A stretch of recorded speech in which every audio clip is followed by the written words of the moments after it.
A Study in Scarlet by A. Conan Doyle. Part 1, being a reprint from the reminiscences of John H. Watson, M.D., late of the Army Medical Department. Chapter 1, Astonished, Mr. Sherlock Holmes. In the year 1878, I took my degree of Doctor of Medicine of the University of London and proceeded to Netley to go through the course prescribed for surgeons in the Army. Having completed my studies there, I was duly attached to the 5th Northumberland Fusiliers as assistant surgeon. The regiment was stationed in India at the time, and before I could join it, the Second Afghan War had broken out. On landing at Bombay, I learned that my corps had advanced through the passes and was already deep in the enemy's country. I followed, however, with many other officers who were in the same situation as myself, and succeeded in reaching Kandahar in safety, where I found my regiment and at once entered upon my new duties. The campaign brought honours and promotion to many, but for me it had nothing but misfortune and disaster. I was removed from my brigade and attached to the Berkshires, with whom I served at the fatal battle of Maiwand. There I was struck on the shoulder by a Jezile bullet, which shattered the bone and grazed the subclavian artery. I should have fallen into the hands of the murderous Ghazis had it not been for the devotion and courage shown by Murray, my orderly, who threw me across a pack horse and succeeded in bringing me safely to the British lines. Worn with pain and weak from the prolonged hardships which I had undergone, I was removed with a great train of wounded sufferers to the base hospital at Peshawar. Here I rallied and had already improved so far as to be able to walk about the wards and even to bask a little upon the veranda when I was struck down by enteric fever, that curse of our Indian possessions. For months my life was despaired of, and when at last I came to myself and became convalescent, I was so weak and emaciated that a medical board determined that not a day should be lost in sending me back to England. I was dispatched accordingly in the troop ship Orontes and landed a month later on Portsmouth jetty, with my health irretrievably ruined, but with permission from a paternal government to spend the next 9 months in attempting to improve. I had neither kith nor kin in England, and was therefore as free as air, or as free as an income of 11 shillings and 6pence a day will permit a man to be. Under such circumstances I naturally gravitated to London, that great cesspool, into which all the loungers and idlers of the empire are irresistibly drained.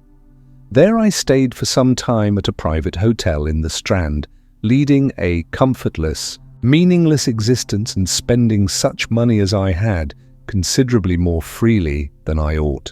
So alarming did the state of my finances become that I soon realized that I must either leave the metropolis and rusticate somewhere in the country, or that I must make a complete alteration in my style of living. Choosing the latter alternative, I began by making up my mind to leave the hotel and to take up my quarters in some less pretentious and less expensive domicile. On the very day that I had come to this conclusion, I was standing at the Criterion Bar when someone tapped me on the shoulder, and turning round, I recognized young Stamford, who had been a dresser under me at Bart's. The sight of a friendly face in the great wilderness of London is a pleasant thing indeed to a lonely man.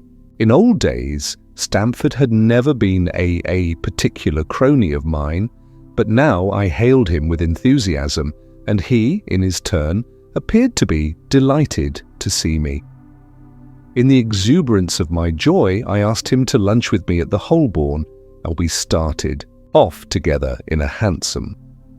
"Whatever have you been doing with yourself, Watson?" he asked in undisguised wonder as we rattled through the crowded London streets. "You are as thin as a lath and as brown as a nut." I gave him a short sketch of my adventures and had hardly concluded it by the time that we reached our destination. "Poor devil," he said commiseratingly after he had listened to my misfortunes. "What are you up to now?" "Looking for lodgings," I answered, trying to solve the problem as to whether it is possible to get comfortable rooms at a reasonable price. "That's a strange thing," remarked my companion. "You are the second man today that has used that expression to me." "And who was the first?" I asked. "A fellow who is working at the chemical laboratory up at the hospital. He was bemoaning himself this morning because he could not get someone to go halves with him in some nice rooms which he had found, and which were too much for his purse." "By Jove," I cried, "if he really wants someone to share the rooms and the expense, I am the very man for him. I should prefer having a partner to being alone." Young Stamford looked rather strangely at me over his wine glass. "You don't know Sherlock Holmes yet," he said. "Perhaps you would not care for him as a constant companion." "Why, what is there against him?" "Oh, I didn't say there was anything against him. He is a little queer in his ideas, and a enthusiast in some branches of science. As far as I know, he is a decent fellow enough." "A medical student, I suppose?" said I. "No, I have no idea what he intends to go in for. I believe he is well up in anatomy and he is a first-class chemist, but as far as I know, he has never taken out any systematic medical classes. His studies are very desultory and eccentric, but he has amassed a lot of out-of-the-way knowledge which would astonish his professors." "Did you never ask him what he was going in for?" I asked. "No. He's not a man that it is easy to draw out, though he can be communicative enough when the fancy seizes him." "I should like to meet him," I said. "If I am to lodge with anyone, I should prefer a man of studious and quiet habits. I am not strong enough yet to stand much noise or excitement. I had enough of both in Afghanistan to last me for the remainder of my natural existence. How could I meet this friend of yours?" "He's sure to be at the laboratory," returned my companion. "He either avoids the place for weeks or else he works there from morning to night. If you like, we shall drive round together after luncheon." "Certainly," I answered, and the conversation drifted away into other channels. As we made our way to the hospital after leaving the Holborn, Stamford gave me a few more particulars about the gentleman whom I proposed to take as a fellow lodger. "You mustn't blame me if you don't get on with him," he said. "I know nothing more of him than I have learned from meeting him occasionally in the laboratory. You proposed this arrangement, so you must not hold me responsible. If we don't get on, it will be easy to part company," I answered. "It seems to me, Stamford," I added, looking hard at my companion, "that you have some reason for washing your hands of the matter. Is this fellow's temper so formidable, or what is it? Don't be mealy-mouthed about it." "It is not easy to express the inexpressible," he answered with a laugh. "Holmes is a little too scientific for my tastes. It approaches to cold-bloodedness. I could imagine his giving a friend a little pinch of the latest vegetable, alkaloid, not out of malevolence, you understand, but simply out of a spirit of inquiry in order to have an accurate idea of the effects. To do him justice, I think that he would take it himself with the same readiness. He appears to have a passion for definite and exact knowledge." "Very right too." "Yes, but it may be pushed to excess. When it comes to beating the subjects in the dissecting rooms with a stick, it is certainly taking rather a bizarre shape." "Beating the subjects?" "Yes, to verify how far bruises may be produced after death. I saw him at it with my own eyes." "And yet you say he is not a medical student?" "No, heaven knows what the objects of his studies are, but here we are, and you must form your own impressions about him." As he spoke, we turned down a narrow lane and passed through a small side door which opened into a wing of the great hospital.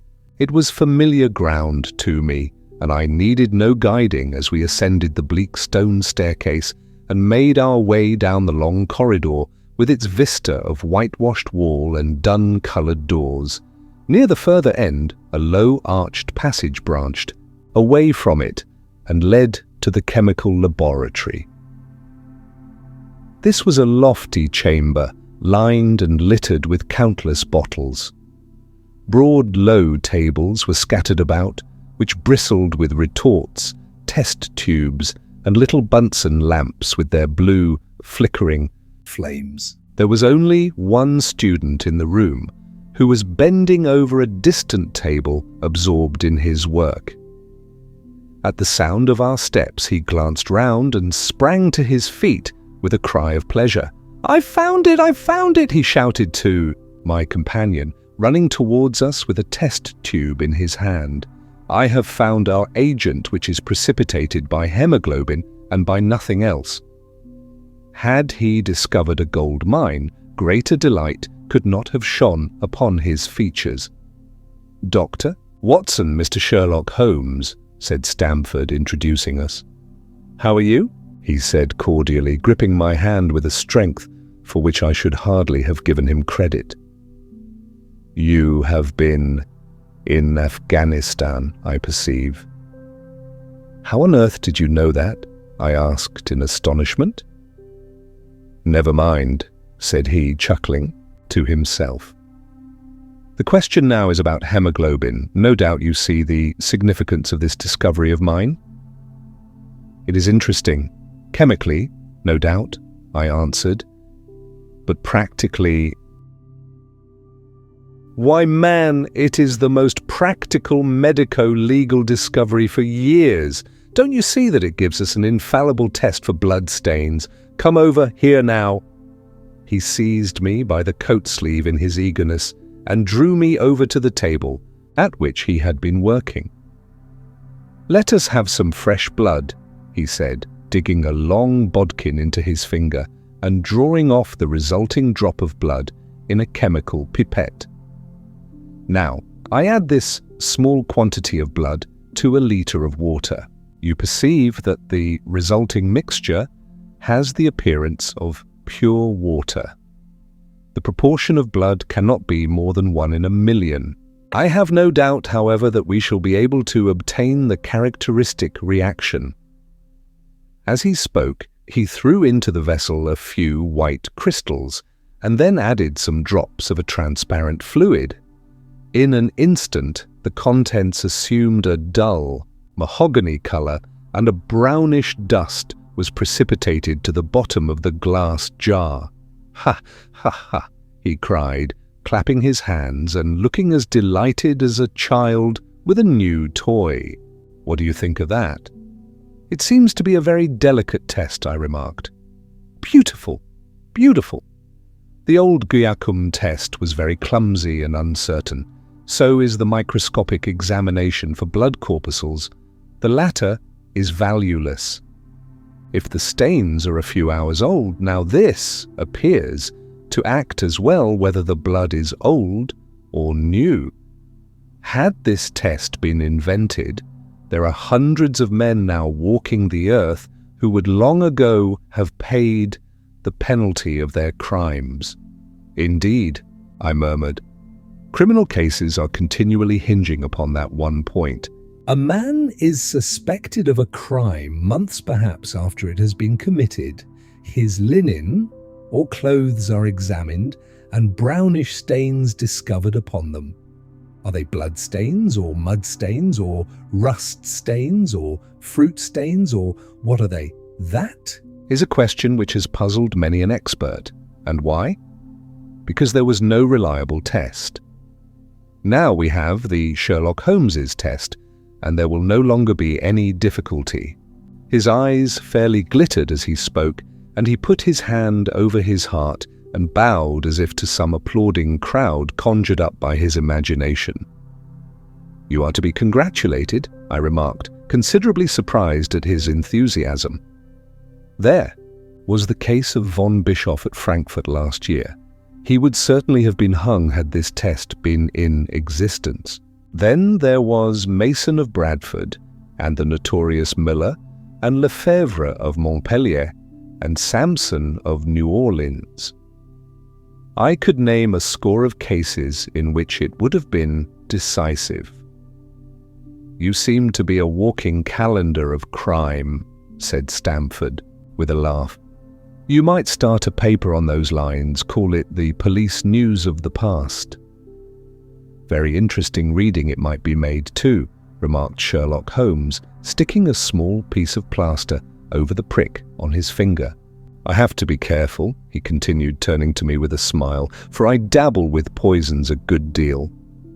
He held out his hand as he spoke, and I noticed that it was all mottled over with similar pieces of plaster and discoloured with strong acids. "We came here on business," said Stamford, sitting down on a high three-legged stool and pushing another one in my direction with his foot.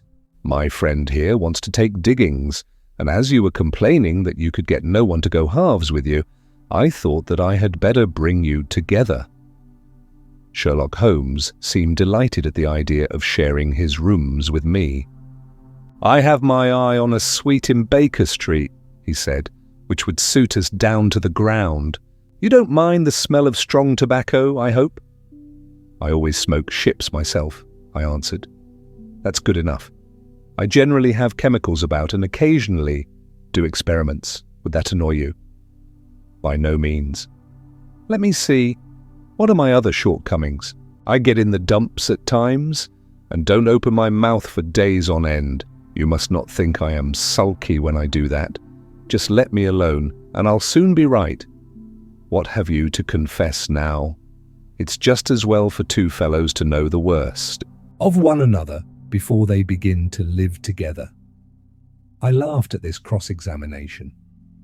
"I keep a bullpup," I said, "and I object to rows because my nerves are shaken, and I get up at all sorts of ungodly hours, and I am extremely lazy. I have another set of vices when I'm well, but those are the principal ones at present." "Do you include violin playing in your category of rows?" he asked, anxiously. "It depends on the player," I answered.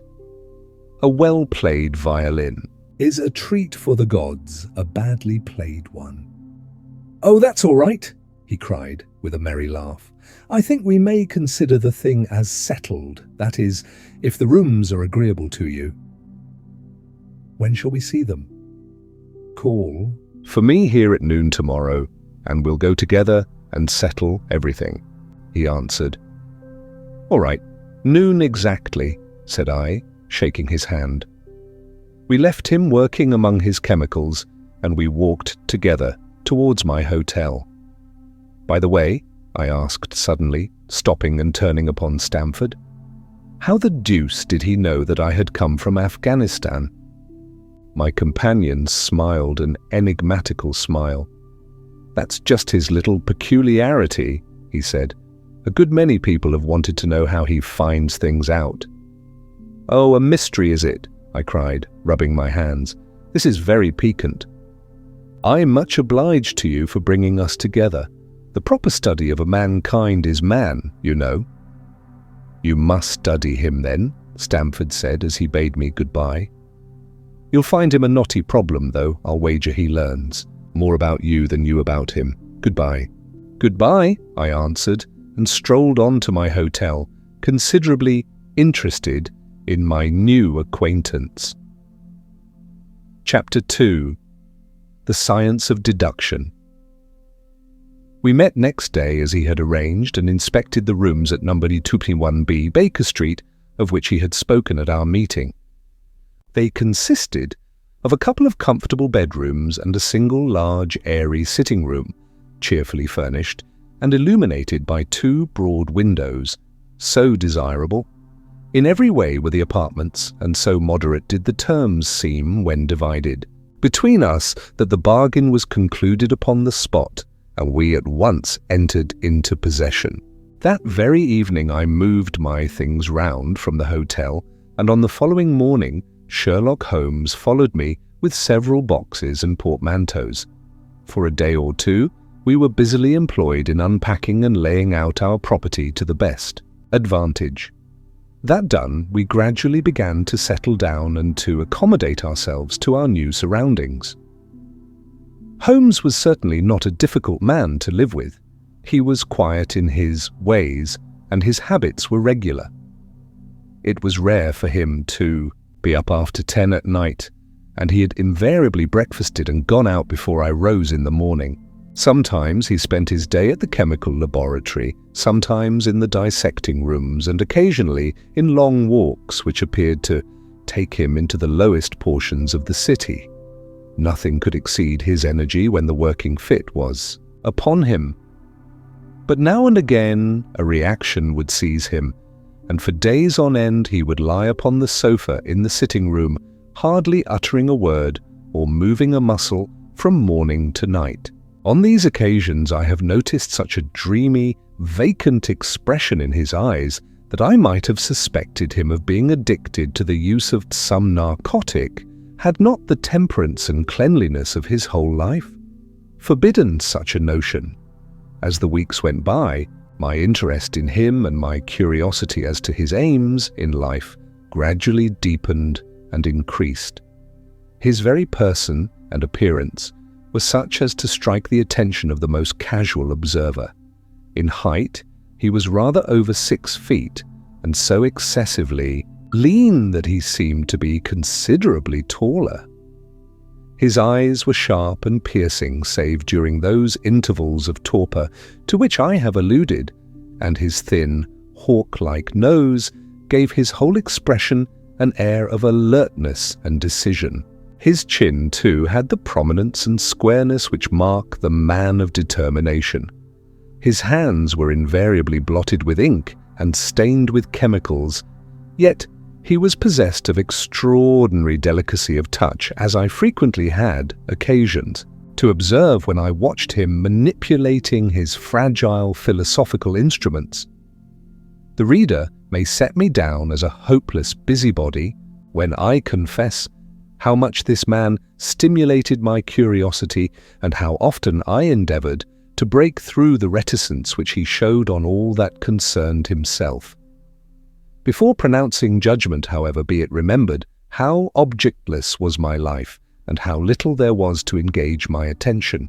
My health forbade me from venturing out unless the weather was exceptionally genial, and I had no friends who would call upon me and break the monotony of my daily existence. Under these circumstances, I eagerly hailed the little mystery which hung around my companion and spent much of my time in endeavoring to unravel it. He was not studying medicine. He had himself, in reply to a question, confirmed Stamford's opinion upon that point. Neither did he appear to have pursued any course of reading which might fit him for a degree in science, or any other recognized portal which would give him an entrance into the learned world. Yet his zeal for certain studies was remarkable, and, within eccentric limits, his knowledge was so extraordinarily ample and minute that his observations have fairly astounded me. Surely no man would work so hard or attain such precise information unless he had some definite end in view. Desultory readers are seldom remarkable for the exactness of their learning. No man burdens his mind with small matters unless he has some very good reason for doing so. His ignorance was as remarkable as his knowledge. Of contemporary tea literature, philosophy and politics, he appeared to know next to nothing. Upon my quoting Thomas Carlyle, he inquired in the naivest way who he might be and what he had done. My surprise reached a climax, however, when I found incidentally that he was ignorant of the Copernican theory and of the composition of the solar system, that any civilized human being in this 19th century should not be aware that the Earth traveled round. The sun appeared to be to me such an extraordinary fact that I could hardly realize it.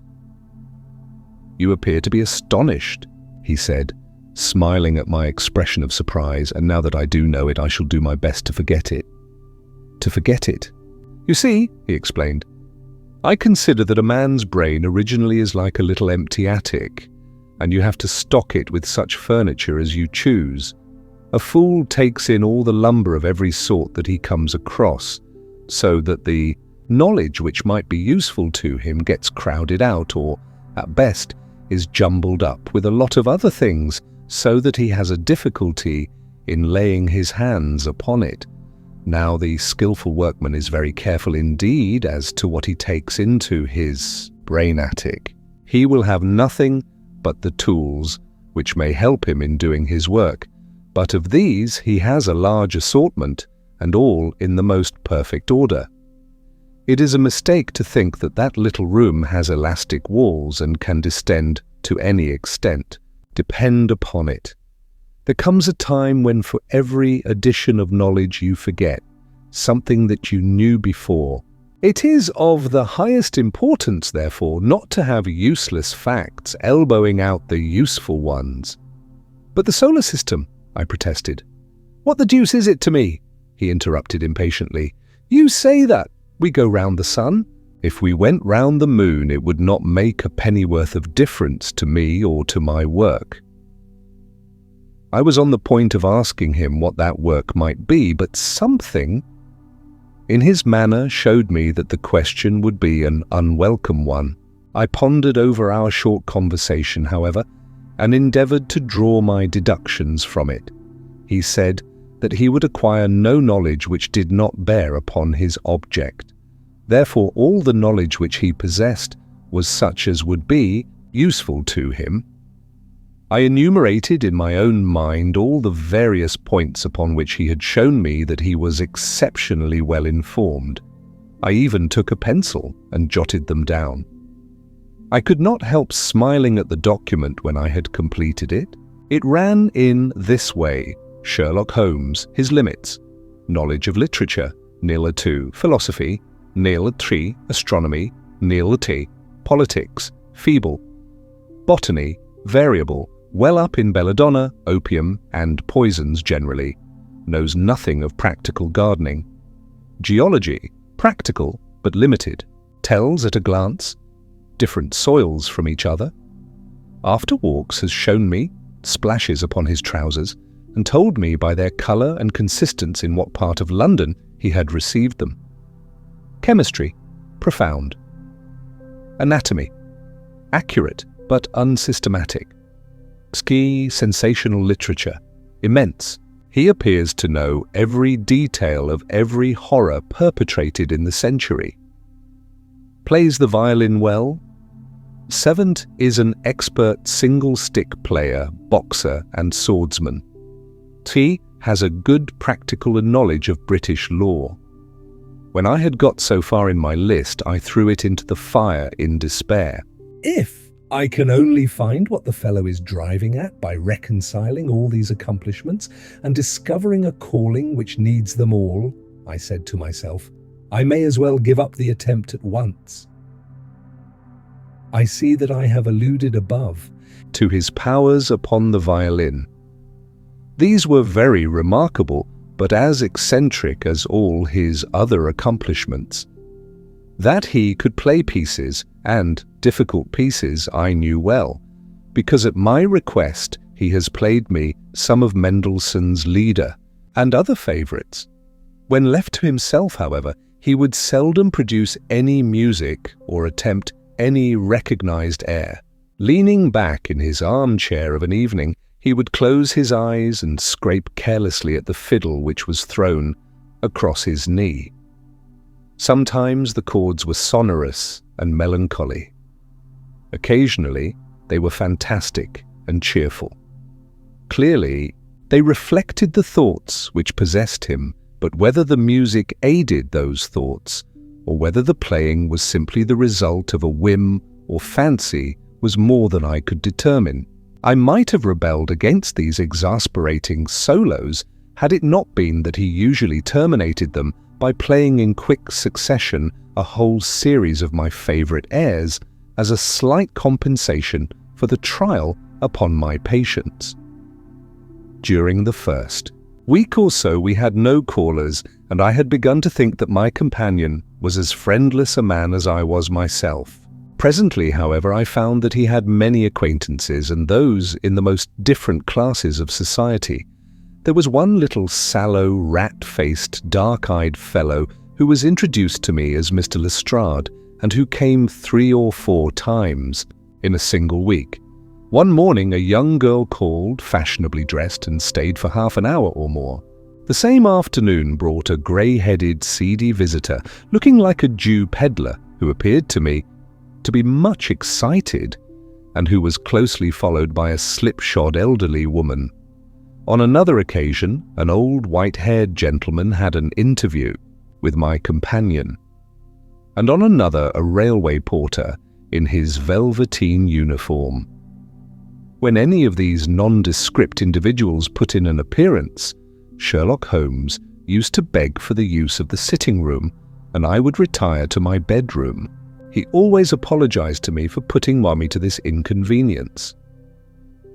"I have to use this room as a place of business," he said, "and these people are my clients." Again, I had an opportunity of asking him a point-blank question, and again, my delicacy prevented me from forcing another man to confide in me. I imagined at the time that he had some strong reason for not alluding to it, but he soon dispelled the idea by coming round to the subject of his own accord. It was upon the 4th of March, as I have good reason to remember, that I rose somewhat earlier than usual and found that Sherlock Holmes had not yet finished his breakfast. The landlady had become so accustomed to my late habits that my place had not been laid, nor my coffee prepared. With the unreasonable petulance of mankind, I rang the bell and gave a curt intimation that I was ready. Then I picked up a magazine from the table and attempted to while away the time with it while my companion munched silently at his toast. One of the articles had a pencil mark at the heading, and I naturally began to run my eye through it. Its somewhat ambitious title was The Book of Life, and it attempted to show how much an observant man might learn by an accurate and systematic examination of all that came in his way. It struck me as being a remarkable mixture of shrewdness and of absurdity. The reasoning was close and intense, but the deductions appeared to me to be far-fetched and exaggerated. The writer claimed by a momentary expression, a twitch of a muscle or a glance of an eye, to fathom a man's inmost thoughts. Deceit, according to him, was an impossibility in the case of one trained to observation and analysis. His conclusions were as infallible as so many propositions of Euclid.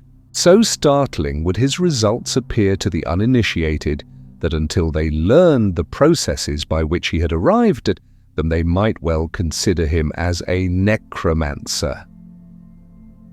From a drop of water, said the writer, a logician could infer the possibility of an Atlantic or a Niagara without having seen or heard of one or the other.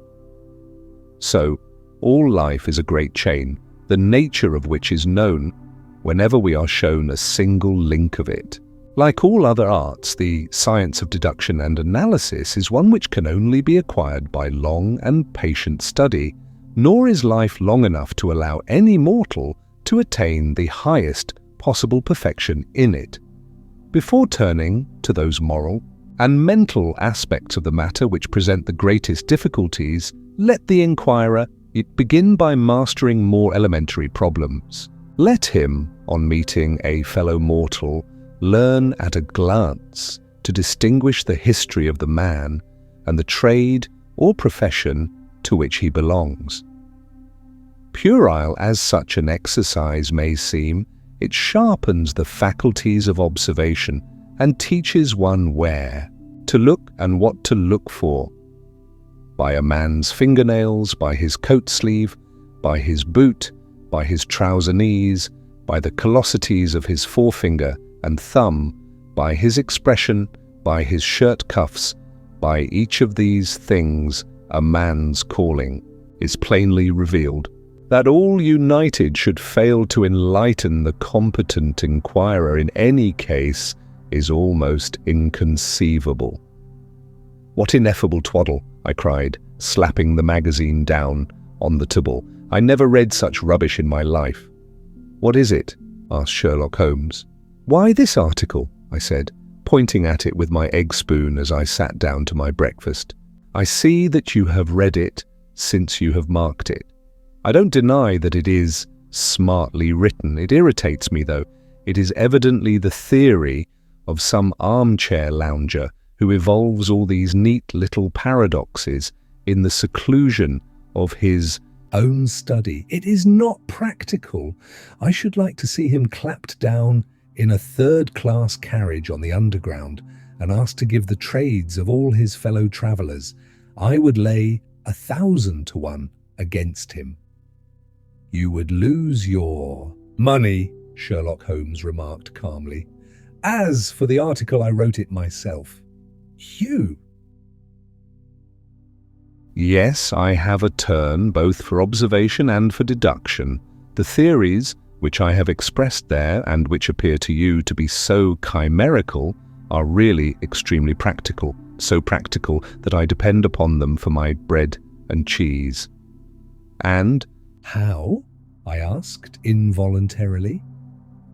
"Well, I have a trade of my own. I suppose I am the only one in the world. I'm a consulting detective, if you can understand what that is." "Here.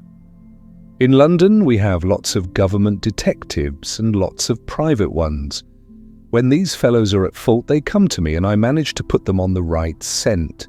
They lay all the evidence before me and I am generally able, by the help of my knowledge of the history of crime, to set them straight. There is a strong family resemblance about misdeeds, and if you have all the details of 1,000 at your finger ends, it is odd if you can't unravel the 1,001st. Lestrade is a well-known detective. He got himself into a fog recently over a forgery case, and that was what brought him here. And these other people? They are mostly sent on by private inquiry agencies. They are all people who are in trouble about something and want a little enlightening. I listen to their story, they listen to my comments, and then I pocket my fee." "But do you mean to say," I said, "that without leaving your room, you can unravel some knot which other men can make nothing of, although they have seen every detail for themselves?" "Quite so. I have a kind of intuition that way.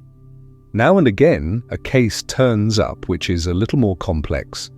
Then I have to bustle about and see things with my own eyes. You see, I have a lot of special knowledge which I apply to the problem and which facilitates matters wonderfully. Those rules of deduction laid down in that article which aroused your scorn are invaluable to me in practical work. Observation with me is second nature. You appeared to be surprised when I told you, on our first meeting, that you had come from Afghanistan. You were told, no doubt. Nothing of the sort. I knew you came from Afghanistan. From long habit. The train of thoughts ran so swiftly through my mind that I arrived at the conclusion without being conscious of intermediate steps. There were such steps, however. The train of reasoning ran, here is a gentleman of a medical type, but with the air of a military man, clearly an army doctor then. He has just come from the tropics, for his face is dark, and that is not the natural tint of his skin, for his wrists are fair. He has undergone hardship and sickness, as his haggard face says clearly. His left arm has been injured. He holds it in a stiff and unnatural manner. Where in the tropics could an English army doctor have seen much hardship and got his arm wounded? Clearly in Afghanistan. The whole train of thought did not occupy a second. I then remarked that you came from Afghanistan, and you were astonished. It is simple enough as you explain it, I said, smiling. You remind me of Edgar Allan Poe's Dupin. I had no idea that such individuals did exist outside of stories. Sherlock Holmes rose and lit his pipe. No doubt you think that you are complimenting me in comparing me to Dupin, he observed. Now, in my opinion, Dupin was a very inferior fellow. That trick of his of breaking in on his friends, thoughts with an apropos remark after a quarter of an hour's silence is really very showy and superficial. He had some analytical genius, no doubt, but he was by no means such a phenomenon as Poe appeared to imagine. Have you read Gaborio's works? I asked. Does Lecoq come up to your idea of a detective? Sherlock Holmes sniffed sardonically. Lecoq was a miserable bungler, he said, in an angry voice. He had only one thing to recommend him, and that was his energy. That book made me positively ill. The question was how to identify an unknown prisoner. I could have done it in 24 hours. Lecoq took 6 months or so. It might be made a textbook for detectives to teach them what to avoid. I felt rather indignant at having two characters whom I had admired treated in this cavalier style. I walked over to the window and stood, looking out into the busy street. This fellow may be very clever, I said to myself, but he is certainly very conceited. There are no crimes and no criminals in these days, he said querulously. What is the use of having brains in our profession? I know well that I have it in me to make my name famous. No man lives or has ever lived who has brought the same amount of study and of natural talent to the detection of crime which I have done. And what is the result? There is no crime to detect, or, at most, some bungling villainy with a motive so transparent that even a Scotland Yard official can see through it. I was still annoyed at his bumptious style of conversation. I thought it best to change the topic. I wonder what that fellow is looking for, I asked, pointing to a stalwart, plainly dressed individual who was walking slowly down the other side of the street, looking anxiously at the numbers. He had a large blue envelope in his hand and was evidently the bearer of a message. "Istio mean the retired sergeant of Marines," said Sherlock Holmes. "Brag and bounce," thought I to myself. He knows that I cannot verify his guess. The thought had hardly passed through my mind when the man whom we were watching caught sight of the number on our door and ran rapidly across the roadway. We heard a loud knock, a deep voice below, and heavy steps ascending the stair. "For Mr. Sherlock Holmes," he said, stepping into the room and handing my friend the letter. Here was an opportunity of taking the conceit out of him.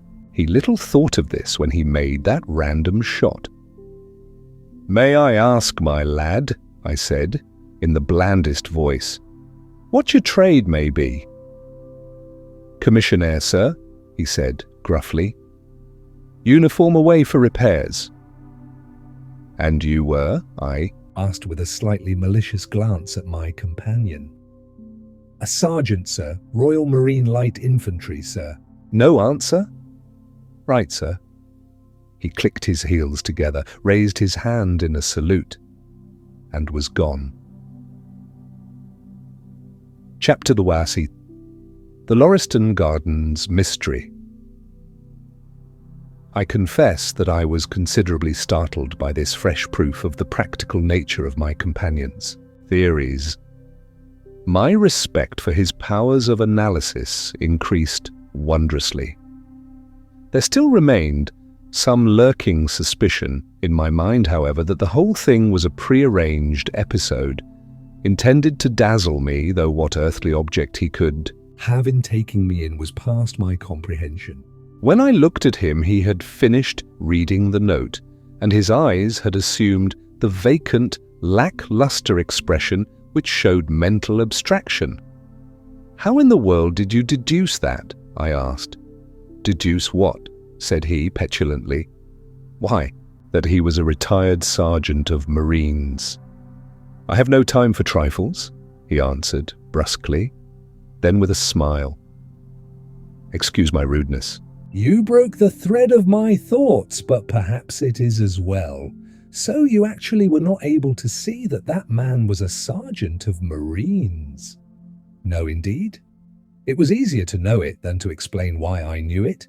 If you were asked to prove that 2 and 2 made 4, you might find some difficulty, and yet you are quite sure of the fact. Even across the street I could see a great blue anchor tattooed on the back of the fellow's hand. That smacked of the sea. He had a military carriage, however, and regulation side whiskers. There we have the Marine. He was a man with some amount of self-importance and a certain air of command. You must have observed the way in which he held his head and swung his cane.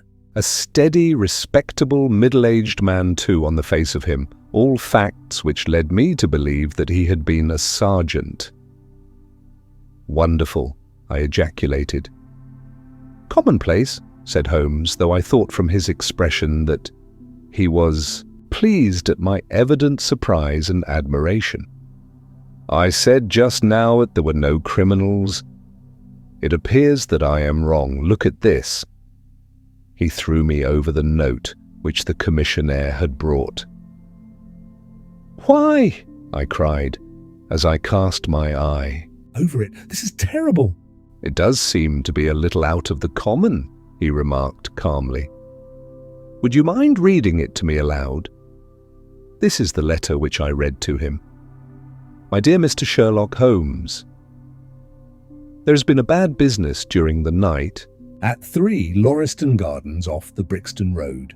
Our man on the beat saw a light there about 2 in the morning, and as the house was an empty one, suspected that something was amiss. He found the door open, and in the front room, which is bare of furniture, discovered the body of a gentleman, well dressed, and having cards in his pocket bearing the name of Enoch J. Drebber, Cleveland, Ohio, USA.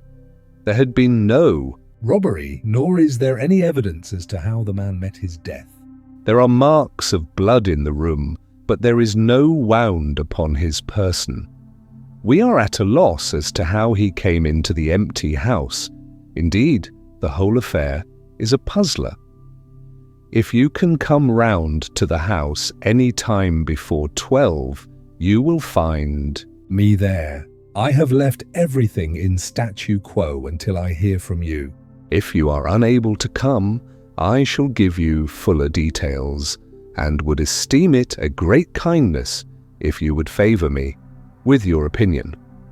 Yours faithfully, Tobias Gregson. Gregson is the smartest of the Scotland Yarders, my friend remarked. He and Lestrade are the pick of a bad lot. They are both quick and energetic, but conventional, shockingly so. They have their knives into one another too. They are as jealous as a pair of professional beauties. There will be some fun over this case if they are both put upon the scent.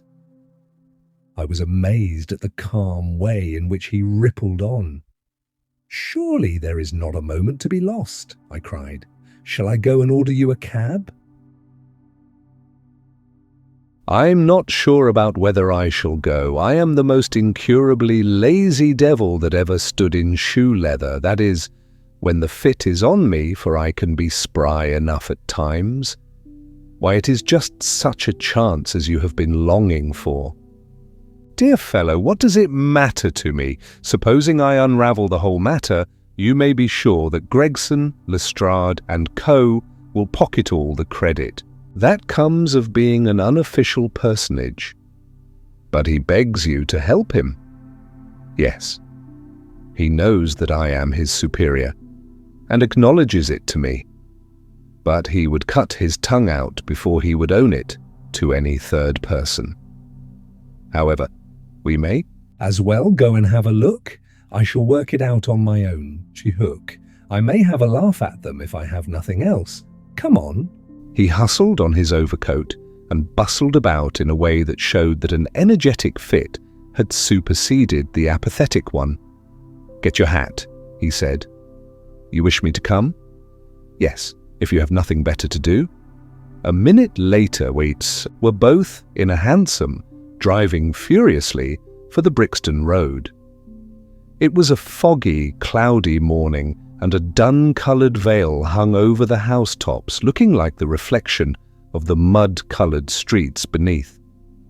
My companion was in the best of spirits and prattled away about Cremona fiddles and the difference between a Stradivarius and an Amati. As for myself, I was silent, for the dull weather and the melancholy business upon which we were engaged depressed my spirits. "You don't seem to give much thought to the matter in hand," I said, at last, interrupting Holmes's musical disquisition. "No data yet," he answered. "It is a capital mistake to theorize before you have all the evidence. It biases the judgment." "You will have your data soon," I remarked, pointing with my finger. "This is the Brixton Road, and that is the house, if I am not very much mistaken." "So it is. Stop, driver, stop." We were still 100 yards or so from it, but he insisted upon our alighting, and we finished our journey upon foot. Number 3, Lauriston Gardens, wore an ill-omened and minatory look. It was one of 4 which stood back some little way from the street, 2 being occupied and 2 empty. The latter looked out with 3 tiers of vacant melancholy windows, which were blank and dreary, save that here and there a "To Let" card had developed like a cataract upon the bleared panes. A small garden sprinkled over with a scattered eruption of sickly plants separated each of these houses from the street and was traversed by a narrow pathway, yellowish in colour, and consisting apparently of a mixture of clay and of gravel. The whole place was very sloppy from the rain which had fallen through the night. The garden was bounded by a 3-foot brick wall with a fringe of wood rails upon the top, and against this wall was leaning a stalwart police constable, surrounded by a small knot of loafers who craned their necks and strained their eyes in the vain hope of catching some glimpse of the proceedings within. I had imagined that Sherlock Holmes would at once have hurried into the house and plunged into a study of the mystery. Nothing appeared to be further from his intention. With an air of nonchalance, which, under the circumstances, seemed to me to border upon affectation, he lounged up and down the pavement and gazed vacantly at the ground, the sky, the opposite houses, and the line of railings. Having finished his scrutiny, he proceeded slowly down the path, or rather down the fringe of grass which flanked the path, keeping his eyes riveted upon the ground. Twice he stopped, and once I saw him smile, and heard him utter an exclamation of satisfaction.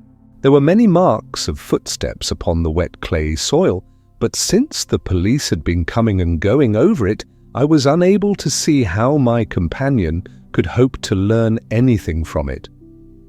Still, I had had such extraordinary evidence of the quickness of his perceptive faculties that I had no doubt that he could see a great deal which was hidden from me.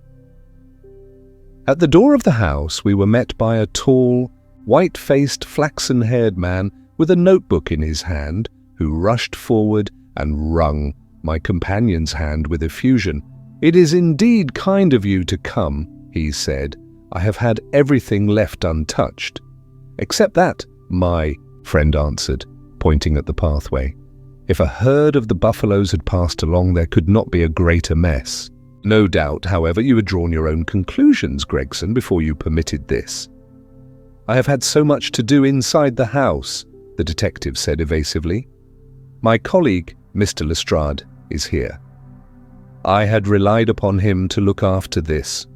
Holmes glanced at me and raised his eyebrows sardonically. "With 2 such men as yourself and Lestrade upon the ground, there will not be much for a third party to find out," he said. Gregson rubbed his hands in a self-satisfied way. "I think we have done all that can be done," he answered. "It's a queer case, though, and I knew your taste for such things." "You did not come here in a cab?" asked Sherlock Holmes. "No, sir." "Nor Lestrade?" "No, sir." "Then let us go and look at the room." With which inconsequent remark he strode on into the house, followed by Gregson, whose features expressed his astonishment. A short passage, bare, planked and dusty, led to the kitchen and offices. 2 doors opened out of it to the left and to the right. One of these had obviously been closed for many weeks. The other belonged to the dining room, which was the apartment in which the mysterious affair had occurred. Holmes walked in, and I followed him with that subdued feeling at my heart which the presence of death inspires. It was a large, square room, looking all the larger from the absence of all furniture. A vulgar, flaring paper adorned the walls, but it was blotched in, places with mildew, and here and there great strips had become detached and hung down, exposing the yellow plaster beneath. Opposite the door was a showy fireplace, surmounted by a mantelpiece of imitation white marble. On one corner of this was stuck the stump of a red wax candle. The solitary window was so dirty that the light was hazy and uncertain, giving a dull grey tinge to everything, which was intensified by the thick layer of dust which coated the whole apartment. All these details I observed afterwards. At present, my attention was centred upon the single grim, motionless figure which lay stretched upon the boards, with vacant, sightless eyes staring up at the discoloured ceiling. It was that of a man about 43 or 44 years of age, middle-sized, broad-shouldered, with crisp, curling black hair and a short, stubbly beard.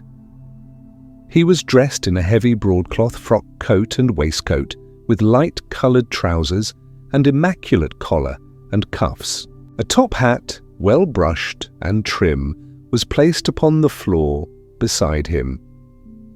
His hands were clenched and his arms thrown abroad, while his lower limbs were interlocked, as though his death struggle had been a grievous one.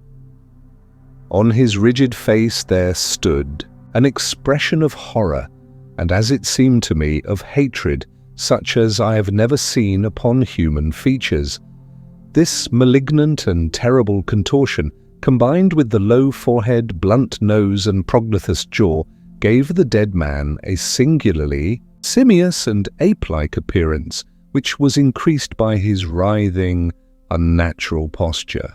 I have seen death in many forms, but never has it appeared to me in a more fearsome aspect than in that dark, grimy apartment which looked out upon one of the main arteries of suburban London.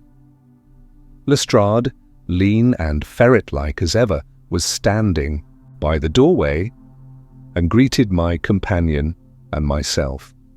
"This case will make a stir, sir," he remarked. "It beats anything I have seen, and I am no chicken." "There is no clue?" said Gregson. "None at all," chimed in Lestrade.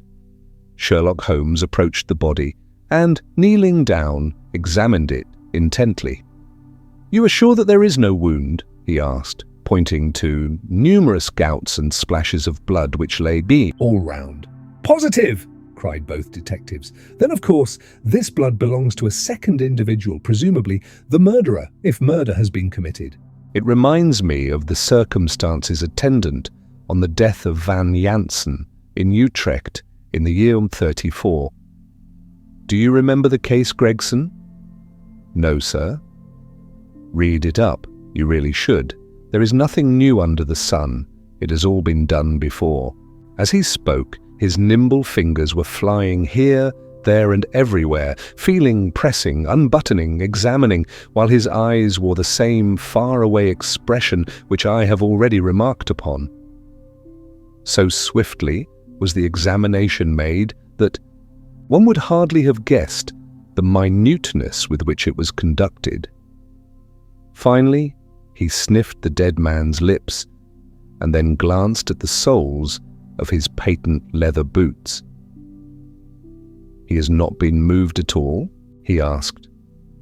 "No more than was necessary for the purposes of our examination." "You can take him to the mortuary now," he said. "There is nothing more to be learned." Gregson had a stretcher and 4 men at hand. At his call they entered the room, and the stranger was lifted and carried out. As they raised him, a ring tinkled down and rolled across the floor. Lestrade grabbed it up and stared at it with mystified eyes. "There's been a woman here," he cried. "It's a woman's wedding ring." He held it out as he spoke upon the palm of his hand. We all gathered round him and gazed at it. There could be no doubt that that circlet of plain gold had once adorned the finger of a bride. "This complicates matters," said Gregson. "Heaven knows they were complicated enough before." "You're sure it doesn't simplify them?" observed Holmes. "There's nothing to be learned by staring at it. What did you find in—" "His pockets?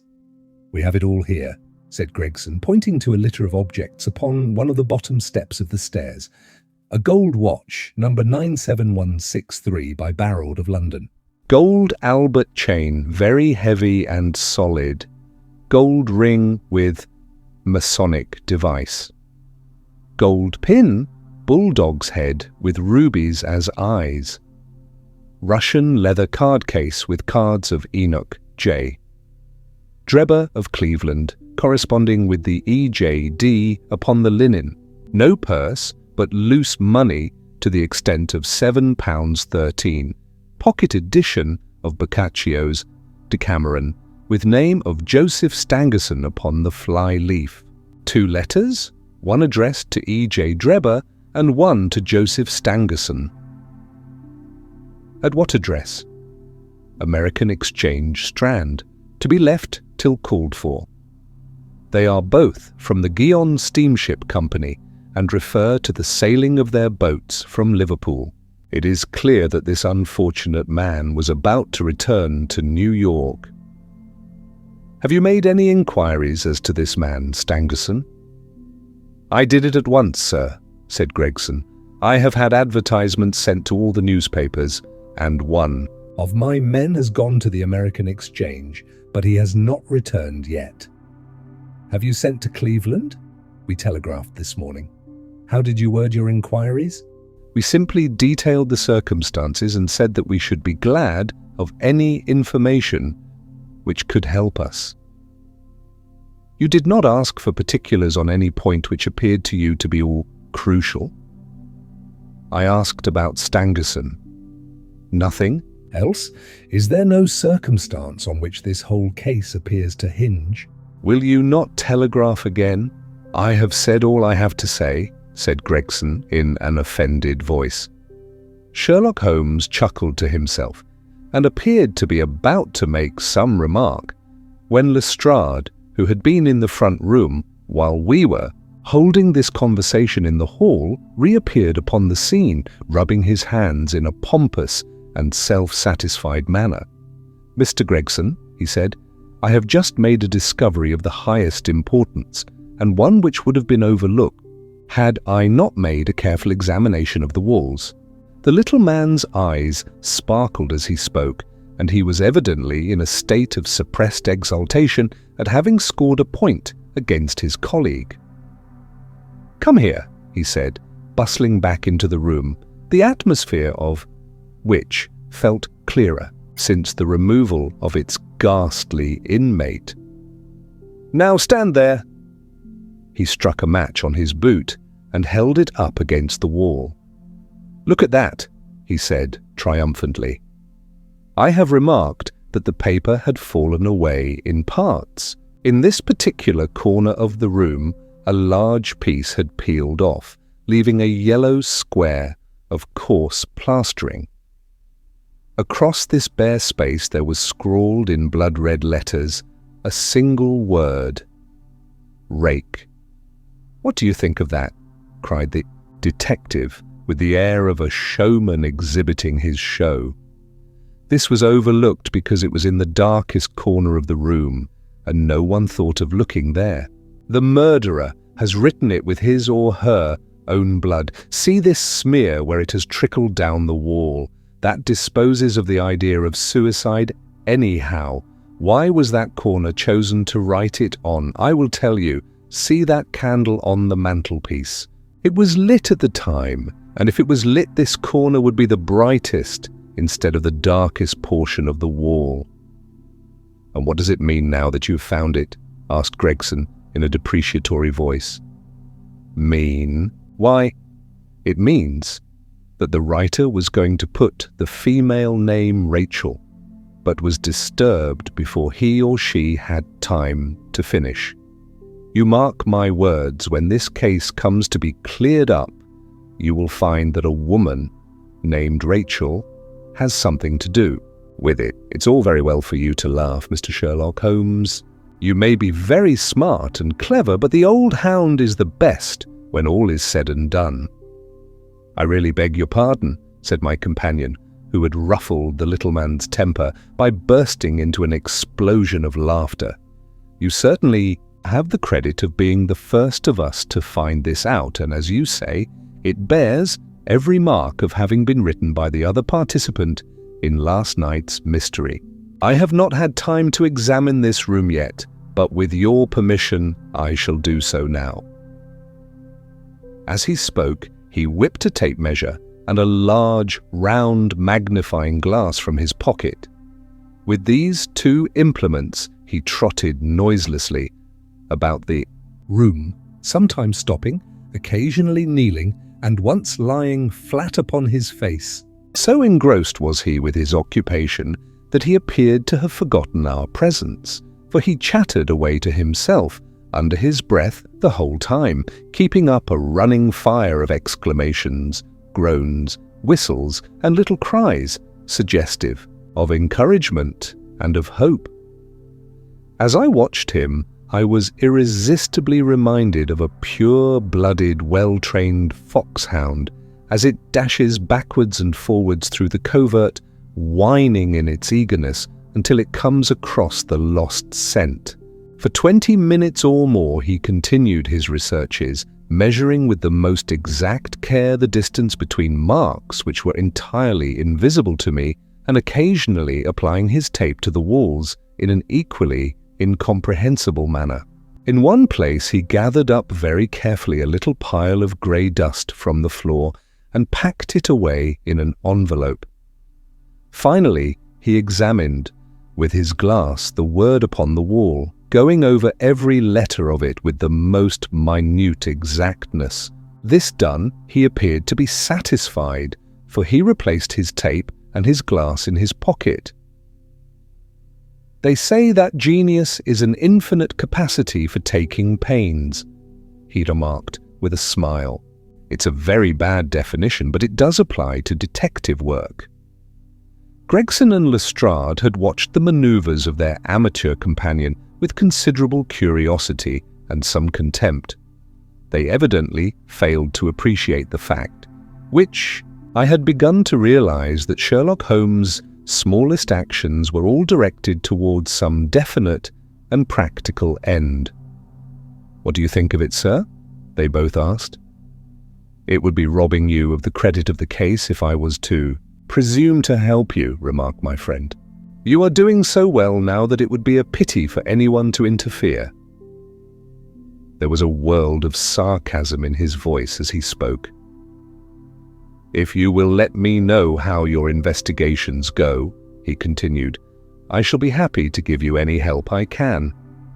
In the meantime, I should like to speak to the constable who found the body. Can you give me his name and address?" Lestrade glanced at his notebook. "John Rance," he said. "He is off duty now. You will find him at 46 Audley Court, Kennington, Park Gate." Holmes took a note of the address. "Come along, Doctor," he said. "We shall go and look him up. I'll tell you one thing which may help you in the case, he continued, turning to the two detectives. There has been murder done, and the murderer was a man. He was more than 6 feet high, was in the prime of life, had small feet for his height, wore coarse, square-toed boots, and smoked a Trichinopoly cigar. He came here with his victim Dinti, a 4-wheeled cab, which was drawn by a horse with 3 old shoes and 1 new one on his off foreleg. In all probability, the murderer had a florid face, and the fingernails of his right hand were remarkably long. These are only a few indications, but they may assist you. Lestrade and Gregson glanced at each other with an incredulous smile. If this man was murdered, how was it done? Asked the former. Poison, said Sherlock Holmes curtly, and strode off. One other thing, Lestrade, he added, turning round at the door. Rach is the German for revenge, so don't lose your time looking for Miss Rachel. With which Parthian shot he walked away, leaving the two rivals open-mouthed behind him. Chapter 5. What John Rance Had to Tell. It was 1 o'clock when we left number 3 Lauriston Gardens. Sherlock Holmes led me to the nearest telegraph office, whence he dispatched a long telegram.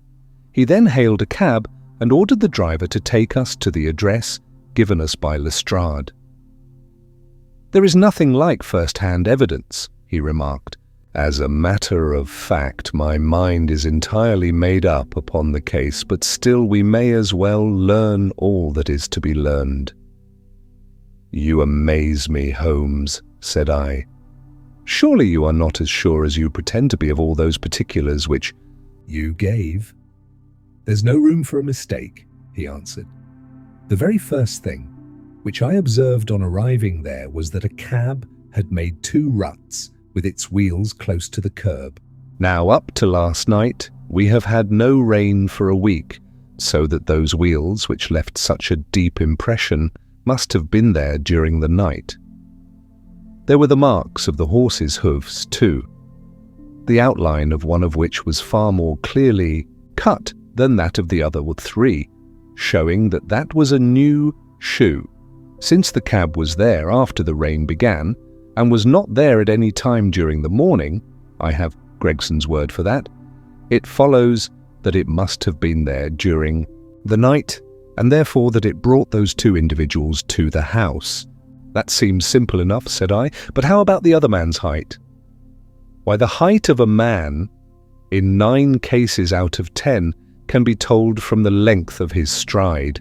It is a simple calculation enough, though there is no use, my AT. Boring you with figures, I had this fellow's stride both on the clay outside and on the dust within. Then I had a way of checking my calculation. When a man writes on a wall, his instinct leads him to write. About the level of his own eyes. Now that writing was just over 6 feet from the ground, it was child's play. And his age? I asked. Well, if a man can stride 4.5 feet without the smallest effort, he can't be quite in the sere and yellow. That was the breadth of a puddle on the garden walk which he had evidently walked across. Patent leather boots had gone round, and square toes had hopped over. There is no mystery about it at all. I am simply applying to ordinary life a few of those precepts of observation and deduction which I advocated in that article. Is there anything else that puzzles you? The fingernails and the Trichinopoly, I suggested. The writing on the wall was done with a man's forefinger dipped in blood. My glass allowed me to observe that the plaster was slightly scratched in doing it, which would not have been the case if the man's nail had been trimmed. I gathered up some scattered ash from the floor. It was dark in colour and flaky, such an ash as is only made by a Trichinopoly. I have made a special study of cigar ashes. In fact, I have written a monograph upon the subject. I flatter myself that I can distinguish at a glance the ash of any known brand, either of cigar or of tobacco. It is just in such details that the skilled detective differs from the Gregson and Lestrade type. "And the florid face?" I asked. That was a more daring shot, though I have no doubt that I was right." "You must not ask me that at the present state of the affair." I passed my hand over my brow. "My head is in a whirl," I remarked. "The more one thinks of it, the more mysterious it grows. How came these two men, if there were two men, into an empty house? What has become of the cabman who drove them? How could one man compel another to take poison? Where did the blood come from? What was the object of the murderer, since robbery had no part in it? How came the woman's ring there? Above all, why should the second man write up the German word rake before decamping? I confess that I cannot see any possible way of reconciling all these facts." My companion smiled approvingly. "You sum up the difficulties of the situation succinctly and well," he said. "There is much that is still obscure, though I have quite made up my mind on the main facts. As to poor Lestrade's discovery, it was simply a blind, intended to put the police upon a wrong track by suggesting socialism and secret societies. It was not done by a German. The A, if you noticed, was printed somewhat after the German fashion. Now, a real German invariably prints in the Latin character, so that we may safely say that this was not written by one, but by a clumsy imitator who overdid his part. It was simply a ruse to divert inquiry into a wrong channel. I'm not going to tell you much more of the case, Doctor. You know a conjurer gets no credit once he has explained his trick, and if I show you too much of my method of working, you will come to the conclusion that I am a very ordinary individual after all." "I shall never do that," I answered. "You have brought detection as near an exact science as it ever will be brought in this world." My companion flushed up with pleasure at my words and the earnest way in which I uttered them.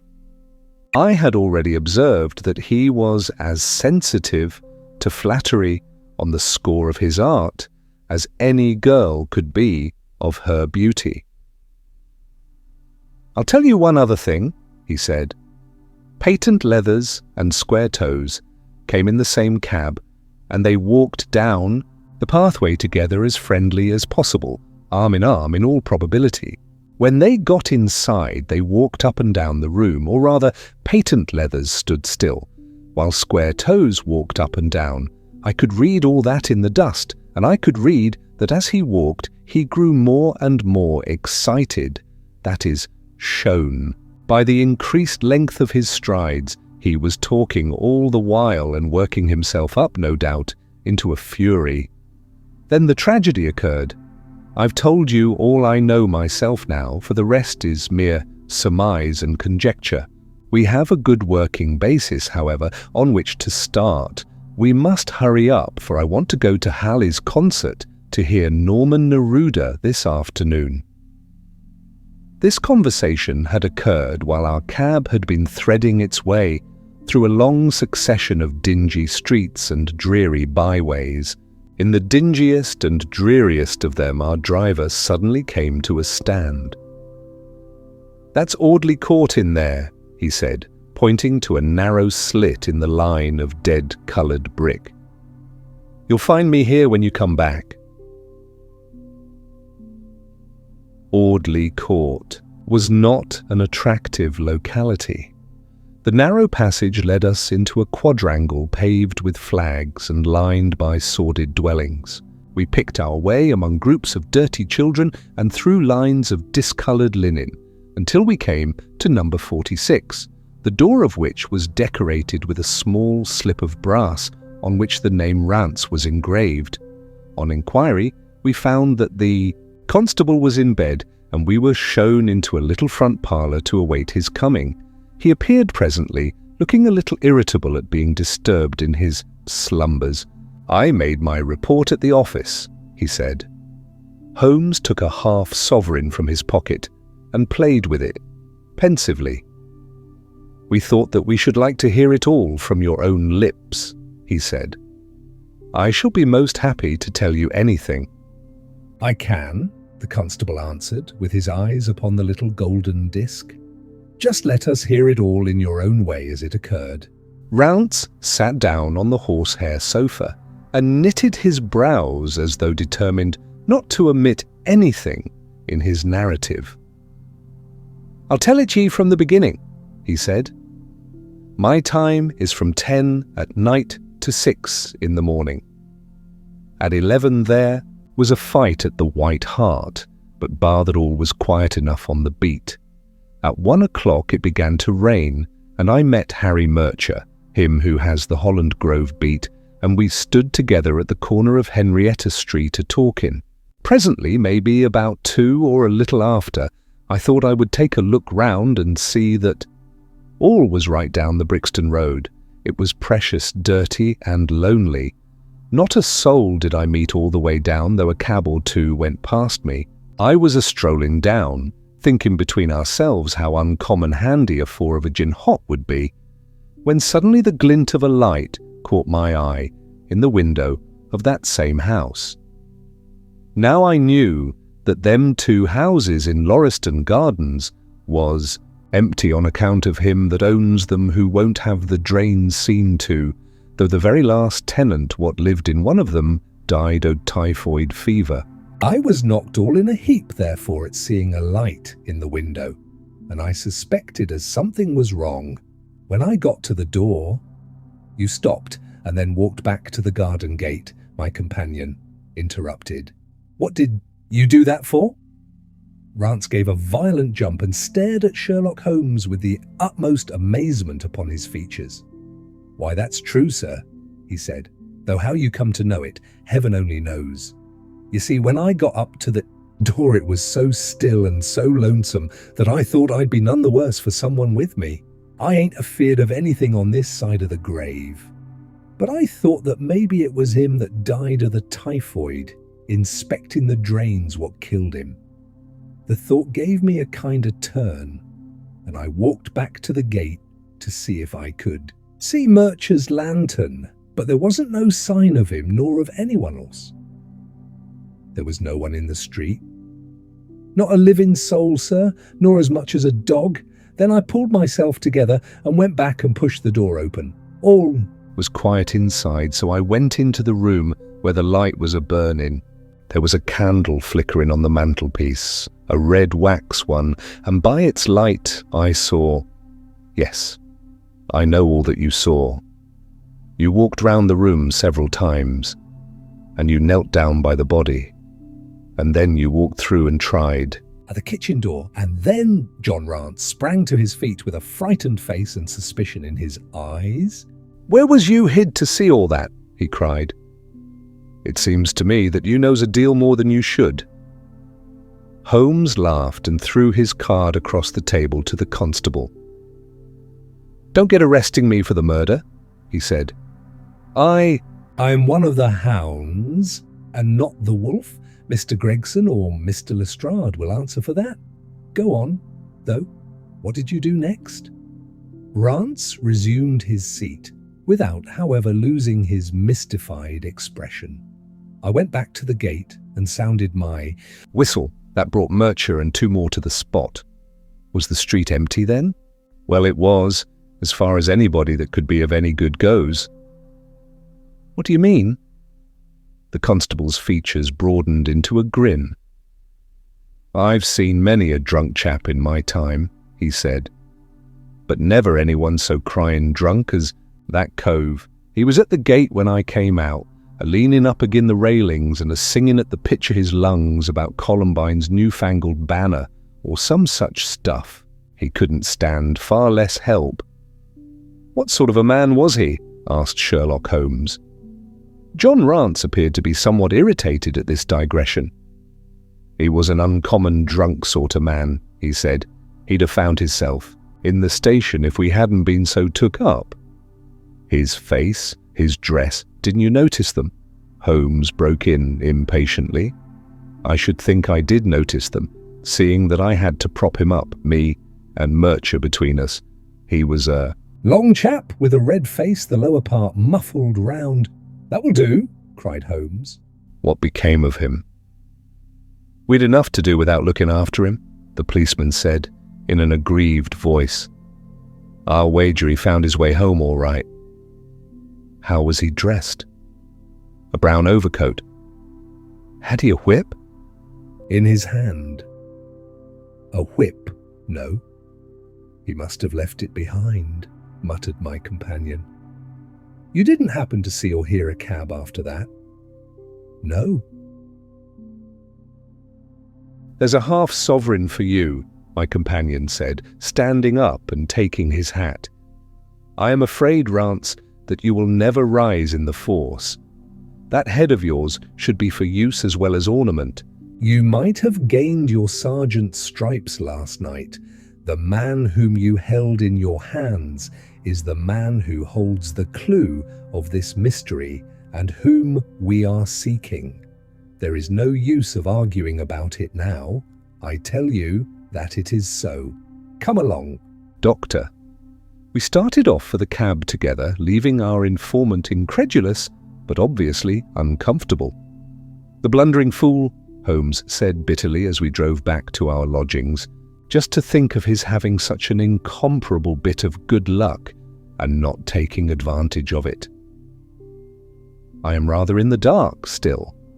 It is true that the description of this man tallies with your idea of the second party in this mystery. But why should he come back to the house after leaving it? That is not the way of criminals. The ring, man, the ring. That was what he came back for. If we have no other way of catching him, we can always bait our line with the ring. I shall have him, Doctor. I'll lay you 2-1 that I have him. I must thank you for it all. I might not have gone but for you, and so have missed the finest study I ever came across. A study in scarlet, eh? Why shouldn't we use a little art jargon? There's the scarlet thread of murder running through the colourless skein of life, and our duty is to unravel it and isolate it and expose every inch of it. And now for lunch, and then for Norman Neruda. Her attack and her bowing are splendid. What's that little thing of Chopin's? She plays so magnificently. Tra-la-la, lira, lira, lay. Leaning back in the cab, this amateur bloodhound caroled away like a lark while I meditated upon the many-sidedness of the human mind. Chapter Fide. Our advertisement brings a visitor. Our morning's exertions had been too much for my weak health, and I was tired out in the afternoon. After Holmes's departure for the concert, I lay down upon the sofa and endeavoured to get a couple of hours' sleep. It was a useless attempt. My mind had been too much excited by all that had occurred, and the strangest fancies and surmises crowded into it.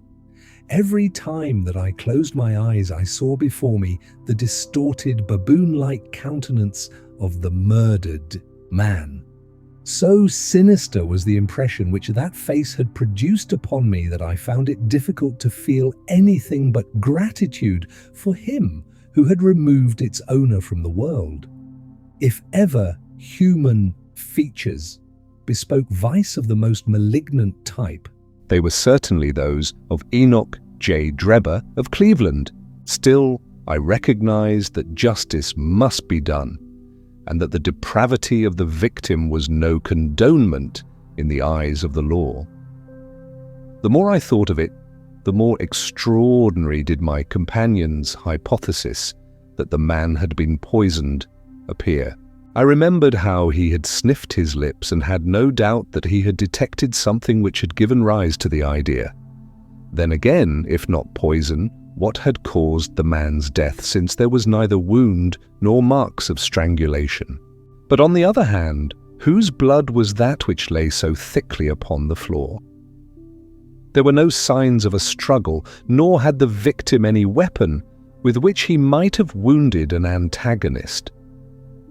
As long as all these questions were unsolved, I felt that sleep would be no easy matter either for Holmes or myself. His quiet, self-confident manner convinced me that he had already formed a theory which explained all the facts, though what it was, I could not for an instant conjecture. Yastul was very late in returning, so late that I knew that the concert could not have detained him all the time. Dinner was on the table before he appeared. "It was magnificent," he said as he took his seat. "Do you remember what Darwin says about music? He claims that the power of producing and appreciating it existed among the human race long before. The power of speech was arrived at. Perhaps that is why we are so subtly influenced by it. There are vague memories in our souls of those misty centuries when the world was in its childhood." "That's rather a broad idea," I remarked. "One's ideas must be as broad as nature if they are to interpret nature," he answered. "What's the matter? You're not looking quite yourself. This Brixton Road affair has upset you." "To tell the truth, it has," I said. I ought to be more case-hardened after my Afghan experiences. I saw my own comrades hacked to pieces at a Maiwand without losing my nerve. I can understand. There is a mystery about this which stimulates the imagination. Where there is no imagination, there is no horror. Have you seen the evening paper? No. It gives a fairly good account of the affair. It does not mention the fact that when the man was raised up, a woman's wedding ring fell upon the floor. "It is just as well it does not." "Why?" "Look at this advertisement," he answered. "I had one sent to every paper this morning, immediately after the affair." He threw the paper across to me, and I glanced at the place indicated. It was the first announcement in the found column. "In Brixton Road this morning," it ran, "a plain gold wedding ring found in the roadway between the White Hart Tavern and Holland Grove. Apply Dr. Watson, 221B, Baker Street, between 8 and 9 this evening." "Excuse my using your name," he said. "If I used my own, some of these dunderheads would recognize it and want to meddle in the affair." "That is all right," I answered. "But supposing anyone applies, I have no ring." "Oh yes, you have," said he, handing me one. "This will do very well. It is almost a facsimile." "And who do you expect will answer this advertisement?" "Why, the man in the brown coat, our florid friend with the square toes. If he does not come himself, he will send an accomplice." "Would he not consider it as too dangerous?" "Not at all. If my view of the case is correct, and I have every reason to believe that it is, this man would rather risk anything than lose the ring. According to my notion, he dropped it while stooping over Drebber's body and did not miss it at the time. After leaving the house, he discovered his loss and hurried back, but found the police already in possession, owing to his own folly in leaving the candle burning. He had to pretend to be drunk in order to allay the suspicions which might have been aroused by his appearance at the gate. Now put yourself in that man's place. On thinking the matter over, it must have occurred to him that it was possible that he had lost the ring in the road after leaving the house. What would he do then? He would eagerly look out for the evening papers in the hope of seeing it among the articles found. His eye, of course, would light upon this. He would be overjoyed. Why should he fear a trap? There would be no reason, in his eyes, why the finding of the ring should be connected with the murder. He would come. He will come. You shall see him. "Within an hour?" "And then?" I asked. "Oh, you can leave me to deal with him then. Have you any arms?" "I have my old service revolver and a few cartridges." You had better clean it and load it." "He will be a desperate man, and though I shall take him unawares, it is as well to be ready for anything." I went to my bedroom and followed his advice. When I returned with the pistol, the table had been cleared and Holmes was engaged in his favourite occupation of scraping upon his violin.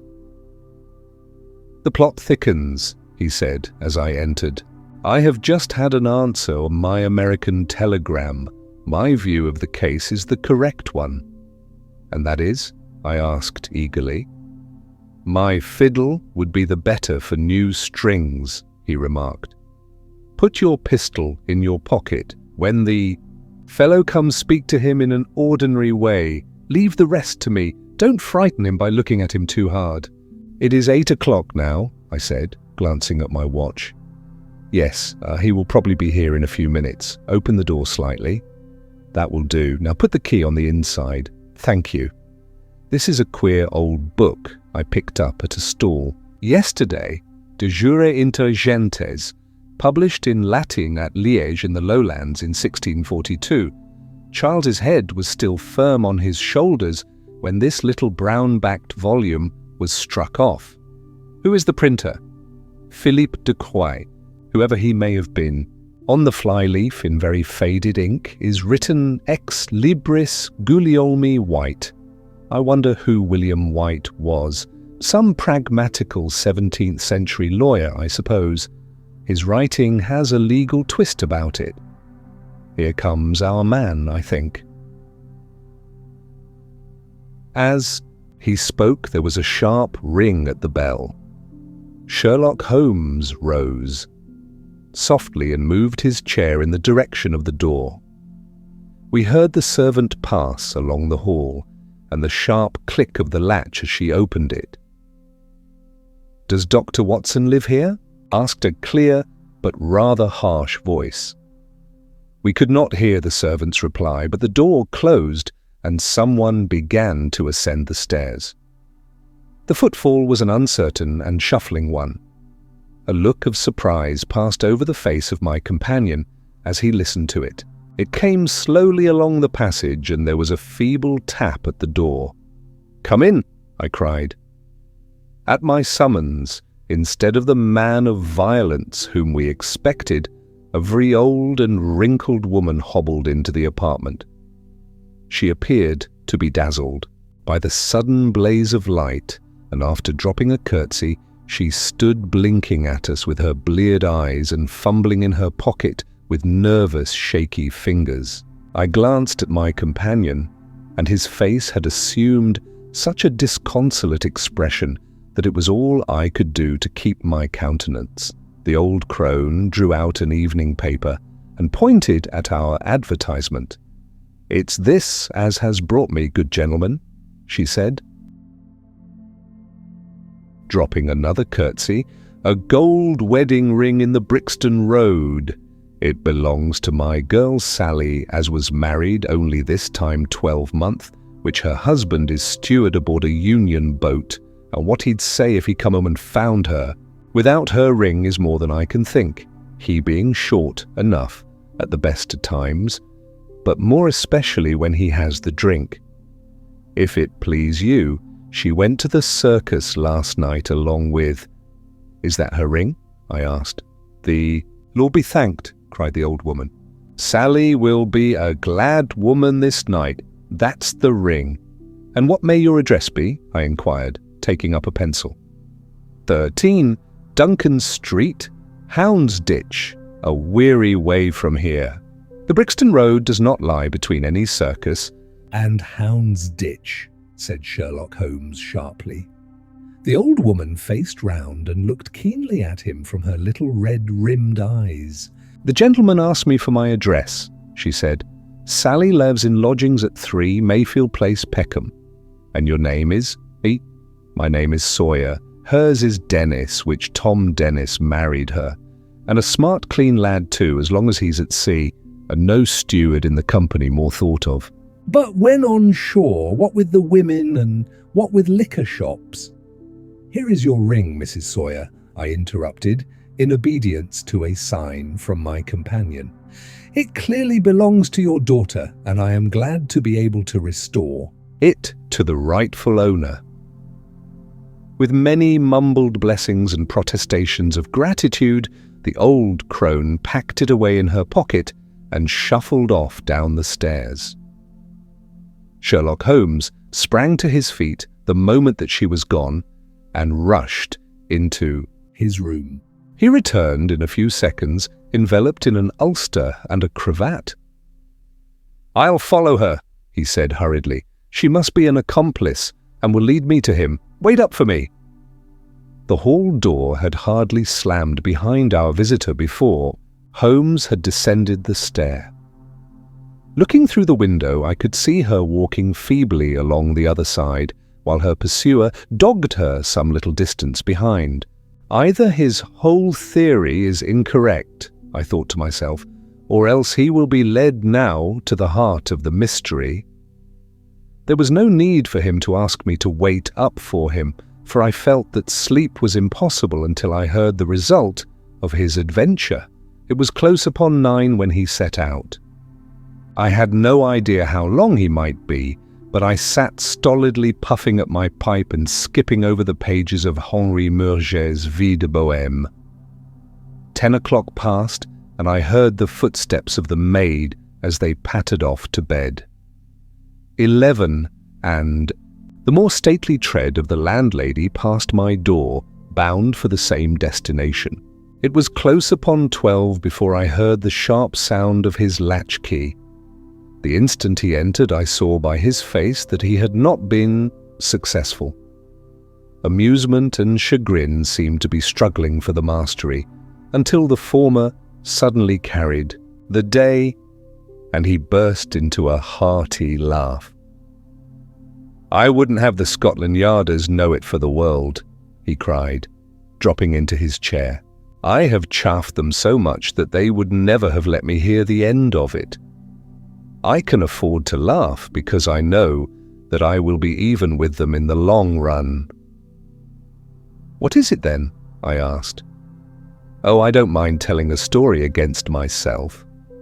That creature had gone a little way when she began to limp and show every sign of being footsore. Presently she came to a halt and hailed a four-wheeler which was passing.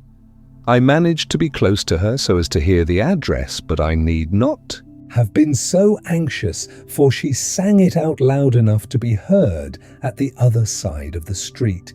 "Drive to 13 Duncan Street, Houndsditch," she cried. This begins to look genuine, I thought, and having seen her safely inside, I perched myself behind. That's an art which every detective should be an expert at. Well, away we rattled and never drew rein until we reached the street in question. I hopped off before we came to the door and strolled, and down the street in an easy, lounging way. I saw the cab pull up. The driver jumped down and I saw him open the door and stand expectantly. Nothing came out though. When I reached him, he was groping about frantically in the empty cab and giving vent to the finest assorted collection of oaths that ever I listened to. There was no sign or trace of his passenger, and I fear it will be some time before he gets his fare. On inquiring at number 13, we found that the house belonged to a respectable paper hanger named Keswick, and that no one of the name either of Sawyer or Dennis had ever been heard of there. "You don't mean to say," I cried in amazement, "that tottering, feeble old woman was able to get out of the cab while it was in motion without either you or the driver seeing her?" "Old woman be damned," said Sherlock Holmes, sharply. We were the old women to be so taken in. It must have been a young man, and an active one too, besides being an incomparable actor. The get-up was inimitable. He saw that he was followed, no doubt, and used this means of giving me the slip. It shows that the man we are after is not as lonely as I imagined he was, but has friends who are ready to risk something for him. "Now, Doctor, you are looking done up. Take my advice and turn in." I was certainly feeling very weary, So I obeyed his injunction. I left. Holmes seated in front of the smouldering fire, and long into the watches of the night I heard the low, melancholy wailings of his violin, and knew that he was still pondering over the strange problem which he had set himself to unravel. Chapter 6. Tobias Gregson shows what he can do. The papers next day were full of the Brixton mystery, as they termed it. Each had a long account of the affair, and some had leaders upon it in addition. There was some information in them which was new to me. I still retain in my scrapbook numerous clippings and extracts bearing upon the case. Here is a condensation of a few of them. The Daily Telegraph remarked that in the history of crime there had seldom been a tragedy which presented stranger features. The German name of the victim, the absence of all other motive, and the sinister inscription on the wall all pointed to its perpetration by political refugees and revolutionists. The socialists had many branches in America, and the deceased had, no doubt, infringed their unwritten laws and been tracked down by them. After alluding airily to the Wemgericht, Aqua Tofana, Carbonari, the Marchioness de Brinvilliers, the Darwinian theory, the principles of Malthus, and the Ratcliffe Highway murders, the article concluded by admonishing the government and advocating a closer watch over foreigners in England. The Standard commented upon the fact that lawless outrages of the sort usually occurred under a liberal administration. They arose from the unsettling of the minds of the masses and the consequent weakening of all authority. The deceased was an American gentleman who had been residing for some weeks in the metropolis. He had stayed at the boarding house of Madame Charpentier in Torquay Terrace, Camberwell.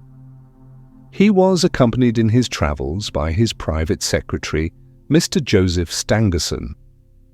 The two bade adieu to their landlady upon Tuesday, the 4th inst., and departed to Euston Station with the avowed intention of catching the Liverpool Express. They were afterwards seen together upon the platform. Nothing more is known of them until Mr. Drebber's body was, as recorded, discovered in an empty house in the Brixton Road, many miles from Euston. How he came there, or how he met his fate, are questions which are still involved in mystery. Nothing is known of the whereabouts of Stangerson. We are glad to learn that Mr. Lestrade and Mr. Gregson of Scotland Yard are both engaged upon the case, and it is confidently anticipated that these well-known officers will speedily throw light upon the matter. The Daily News observed that there was no doubt as to the crime being a political one. The despotism and hatred of liberalism which animated the continental governments had had the effect of driving to our shores a number of men who might have made excellent citizens were they not soured by the recollection of all that they had undergone. Among these men there was a stringent code of honour, any infringement of which was punished by death. Every effort should be made to find the secretary, Stangerson, and to ascertain some particulars of the habits of the deceased. Great step had been gained by the discovery of the address of the house at which he had boarded, a result which was entirely due to the acuteness and energy of Mr. Gregson of Scotland Yard. Sherlock Holmes and I read these notices over together at breakfast, and they appeared to afford him considerable amusement. I told you that whatever happened, Lestrade and Gregson would be sure to score. That depends on how it turns out. Oh, bless you. It doesn't matter in the least. If the man is caught, it will be on account of their exertions. If he escapes, it will be in spite of their exertions. It's heads I win and tails you lose. Whatever they do, they will have followers. Un sot trouve toujours un plus sot qui l'admire. What on earth is this? I cried, for at this moment there came the pattering of many steps in the hall and on the stairs, accompanied by audible expressions of disgust upon the part of our landlady. "It's the Baker Street division of the detective police force," said my companion gravely, and as he spoke there rushed into the room half a dozen of the dirtiest and most ragged street Arabs that ever I clapped eyes on. "Attention!" cried Holmes in a sharp tone, and the 6 dirty little scoundrels stood in a line like so many disreputable statuettes. "In future, you shall send up Wiggins alone to report, and the rest of you must wait in the street. You found it, Wiggins?" "No, sir, we hain't," said one of the youths. "I hardly expected you would.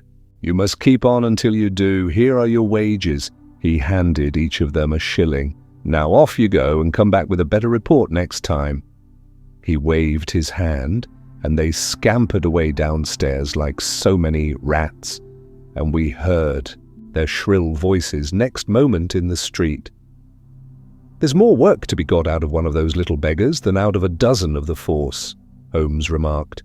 "The mere sight of an official-looking person seals men's lips. These youngsters, however, go everywhere and hear everything. They are as sharp as needles, too. All they want is organization. Is it on this Brixton case that you are employing them?" I asked. "Yes. There is a point which I wish to ascertain. It is merely a matter of time. Hello, we are going to hear some news now with a vengeance." Here is Gregson coming down the road, with beatitude written upon every feature of his face. "Bound for us, I know. Yes, he is stopping. There he is." There was a violent peal at the bell, and in a few seconds the fair-haired detective came up the stairs, 3 steps at a time, and burst into our sitting room. "My dear fellow," he cried, wringing Holmes's unresponsive hand, "congratulate." "Me? I have made the whole thing as clear as day." A shade of anxiety seemed to me to cross my companion's expressive face. "Do you mean that you are on the right track?" he asked. "The right track? Why, sir, we have the man under lock and key, and his name is—" "Arthur Charpentier, sub-lieutenant in Her Majesty's Navy," cried Gregson pompously, rubbing his fat hands and inflating his chest. Sherlock Holmes gave a sigh of relief and relaxed into a smile. Take a seat and try one of these. Cigars," he said. "We are anxious to know how you managed it. Will you have some whiskey and water?" "I don't mind if I do," the detective answered. "The tremendous exertions which I have gone through during the last day or two have worn me out. Not so much bodily exertion, you understand, as the strain upon the mind. You will appreciate that, Mr. Sherlock Holmes, for we are both brain workers." "You do me too much honor," said Holmes gravely. "Let us hear how you arrived at this most gratifying result." The detective seated himself in the armchair and puffed complacently at his cigar. Then suddenly he slapped his thigh in a paroxysm of amusement. "The fun of it is," he cried, that fool Lestrade, who thinks himself so smart, has gone off upon the wrong track altogether. He is after the Secretary Stangerson, who had no more to do with the crime than the babe unborn. I have no doubt that he has caught him by this time." The idea tickled Gregson so much that he laughed until he choked. "And how did you get your clue?" I'll tell you all about it. Of course, Dr. Watson, this is strictly between ourselves. The first difficulty which we had to contend with was the finding of this American's antecedents. Some people would have waited until their advertisements were answered, or until parties came forward and volunteered information. That is not Tobias Gregson's way of going to work. You remember the hat beside the dead man? "Yes," said Holmes. "By John Underwood and Sons, 129 Camberwell, Washington Road." Gregson looked quite crestfallen. "I had no idea that you noticed that," he said. "Have you been there?" "No." "Ha!" cried Gregson in a relieved voice. "You should. Never neglect a chance, however small it may seem." "To a great mind, nothing is little," remarked Holmes sententiously. "Well, I went to Underwood and asked him if he had sold a hat of that size and description. He looked over his books and came on it at once. He had sent the hat to a Mr. Drebber residing at Charpentier's boarding establishment, Torquay Terrace. Thus, I got at his address." "Smart, very smart," murmured Sherlock Holmes. "I next called upon Madame Charpentier," continued the detective. "I found her very pale and distressed. Her daughter was in the room too, an uncommonly fine girl she is too. She was looking red about the eyes and her lips trembled as I spoke to her. That didn't escape my notice. I began to smell a rat. You know the feeling, Mr. Sherlock Holmes, when you come upon the right scent, a kind of thrill in your nerves. Have you heard of the mysterious death of your late boarder, Mr. Enoch J. Drebber of Cleveland?" I asked. The mother nodded. She didn't seem able to get out a word. The daughter burst into tears. I felt more than ever that these people knew something of the matter. "At what o'clock did Mr. Drebber leave your house for the train?" I asked. "At 8 o'clock, she said, gulping in her throat to keep down her agitation. His secretary, Mr. Stangerson, said that there were 2 trains, one at 9:15 and one at 11. He was to catch the first. And was that the last which you saw of him?" A terrible change came over the woman's face as I asked the "Git?" question. Her features turned perfectly livid. It was some seconds before she could get out the single word, "yes." And when it did come, it was in a husky, unnatural tone. There was silence for a moment, and then the daughter spoke in a calm, clear voice. "No good can ever come." "Of falsehood, mother," she said. "Let us be frank with this gentleman. We did see Mr. Drebber again." "God forgive you," cried Madame Charpentier, throwing up her hands and sinking back in her chair. "You have murdered your brother." "Arthur would rather that we spoke the truth," the girl answered firmly. "You had best tell me all about it now," I said. "Half-confidences are worse than none. Besides, you do not know how much we know of it." "On your head be it, Alice," cried her mother, and then, turning to me, "I will tell you all, sir. Do not imagine that my agitation on behalf of my son arises from any fear lest he should have had a hand in this terrible affair. He is utterly innocent of it. My dread is, however, that in your eyes and in the eyes of others he may appear to be compromised. That, however, is surely impossible. His high character, his profession, his antecedents would all forbid it. Your best way is to make a clean breast of the facts," I answered. "Depend upon it, if your son is innocent, he will be none the worse." "Perhaps, Alice, you had better leave us together," she said, and her daughter withdrew. "Now, sir," she continued, "I had no intention of telling you all this, but since my poor daughter has disclosed it, I have no alternative. Having once decided to speak, I will tell you all without omitting any particular. It is your wisest course," said I. "Mr. Drebber has been with us nearly 3 weeks. He and his secretary, Mr. Stangerson, had been travelling on the continent. I noticed a Copenhagen label upon each of their trunks, showing that that had been their last stopping place. Stangerson was a quiet, reserved man, but his employer, I am sorry to say, was far otherwise. He was coarse in his habits and brutish in his ways. The very night of his arrival he became very much the worse for drink, and indeed, after 12 o'clock in the day, he could hardly ever be said to be sober. His manners towards the maid-servants were disgustingly free and familiar. Worst of all, he speedily assumed the same attitude towards my daughter, Alice, and spoke to her more than once, in a way which, fortunately, she is too innocent to understand. On one occasion, he actually seized her in his arms and embraced her. An outrage which caused his own secretary to reproach him for his unmanly conduct. "But why did you stand all this?" I asked. "I suppose that you can get rid of your boarders when you wish." Mrs. Charpentier blushed at my pertinent question. "Would to God that I had given him notice on the very day that he came," she said, "but it was a sore temptation. They were paying £1 a day each, £14 a week, and this is the slack season.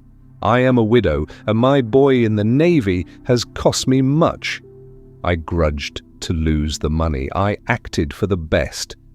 This last was too much, however, and I gave him notice to leave on account of it. That was the reason of his going." "Well?" My heart grew light when I saw him drive away. "My son is on leave." Just now, but I did not tell him anything of all this, for his temper is violent, and he is passionately fond of his sister. When I closed the door behind them, a load seemed to be lifted from my mind. Alas, in less than an hour, there was a ring at the bell, and I learned that Mr. Drebber had returned. He was much excited, and evidently the worse for drink. He forced his way into the room, where I was sitting with my daughter, and made some incoherent remark about having missed his train. He then turned to Alice, and before my very face proposed to her that she should fly with him. "You're of age," he said, "and there is no law to stop you. I have money enough and to spare. Never mind the old girl here, but come along with me now, straight away. You shall live like a princess." Poor Alice was so frightened that she shrunk away from him, but he caught her by the wrist and endeavoured to draw her towards the door. I screamed, and at that moment, my son Arthur came into the room. What happened then, I do not know. I heard oaths and the confused sounds of a scuffle. I was too terrified to raise my head. When I did look up, I saw Arthur standing in the doorway, laughing, with a stick in his hand. "I don't think that fine fellow will trouble us again," he said. "I will just go after him and see what he does with himself." With those words, he took his hat and started off down the street. The next morning, we heard of Mr. Drebber's mysterious death. This statement came from Mrs. Charpentier's lips with many gasps and pauses. At times, she spoke so low that I could hardly catch the words. I made shorthand notes of all that she said, however, so that there should be no possibility of a mistake. "It's quite exciting," said Sherlock Holmes with a yawn. "What happened next?" When Mrs. Charpentier paused, the detective continued, "I saw that the whole case hung upon one point. Fixing her with my eye in a way which I always found effective with women, I asked her at what hour her son returned. I do not..." "No," she answered. "Not no. No, he has a latch key and he let himself in." "After you went to bed?" "Yes." "When did you go to bed?" "About 11. So your son was gone at least 2 hours?" "Yes." "Possibly." 4 or 5. "Yes. What was he doing during that time?" "I do not know," she answered, turning white to her very lips. Of course, after that there was nothing more to be done. I found out where Lieutenant Charpentier was, took 2 officers with me, and arrested him.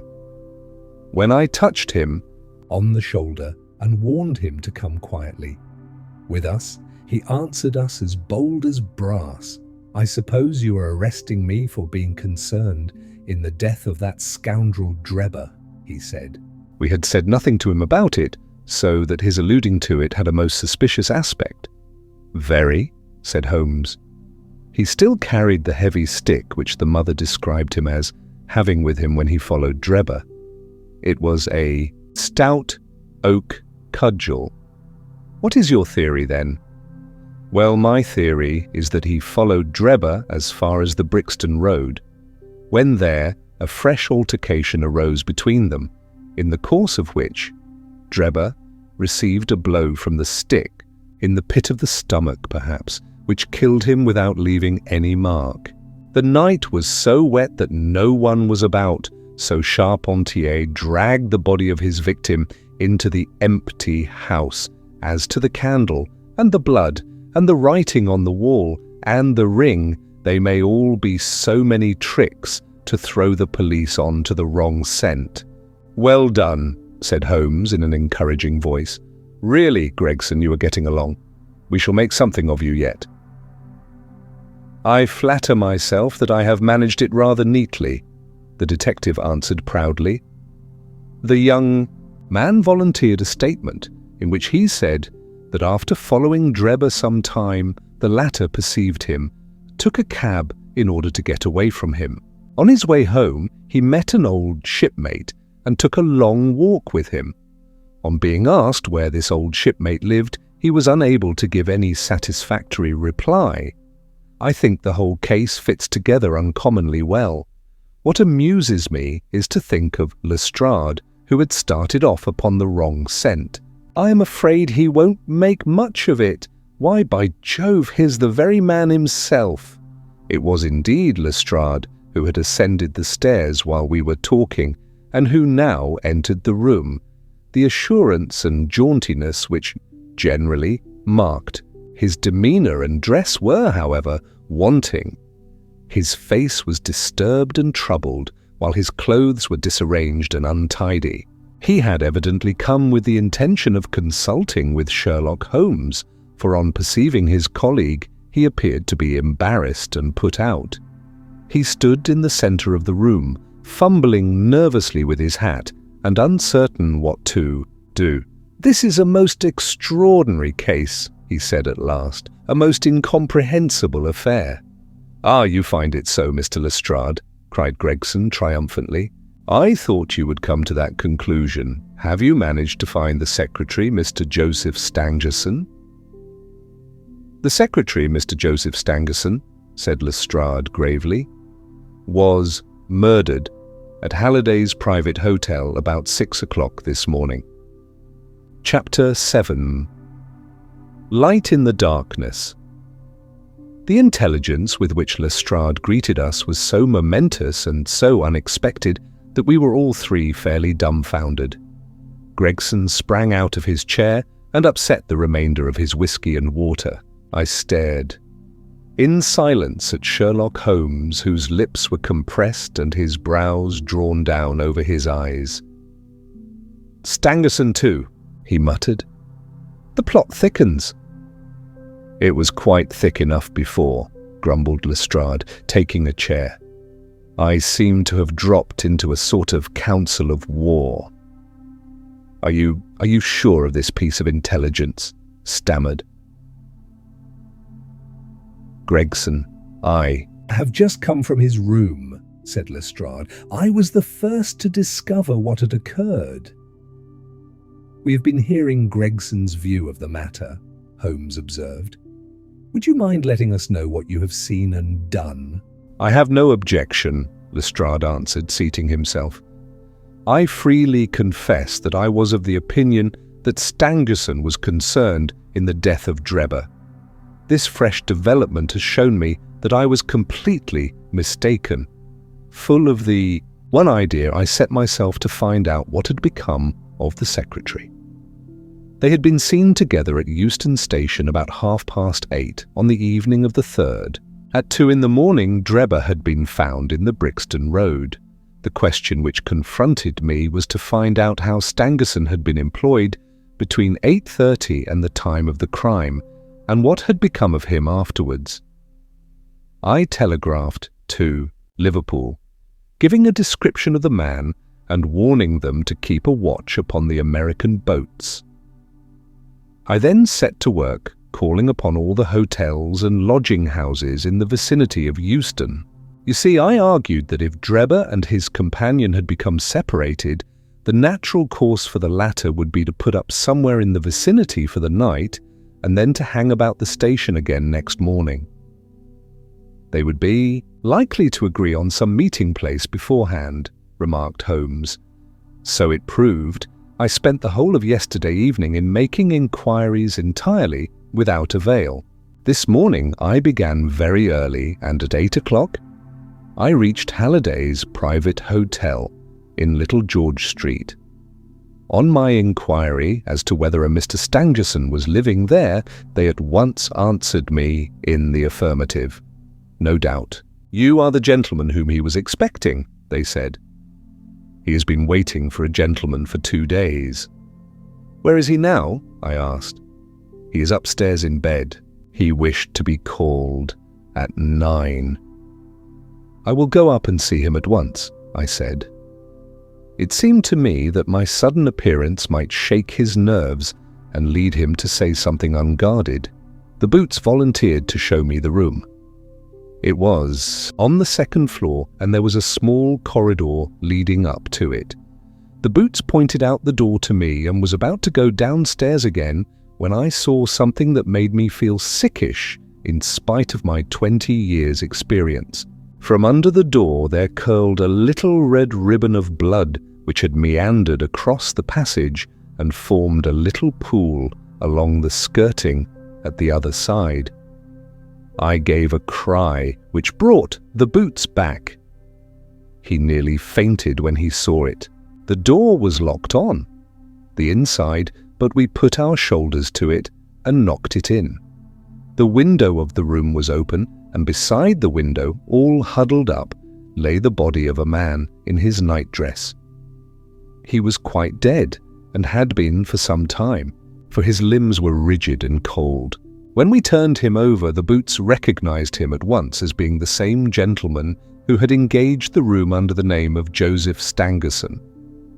The cause of death was a deep stab in the left side, which must have penetrated the heart, and now comes the strangest part of the affair.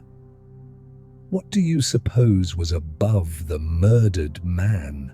I felt a creeping of the flesh and a presentiment of coming horror, even before Sherlock Holmes answered. The word Raish, written in letters of blood, he said.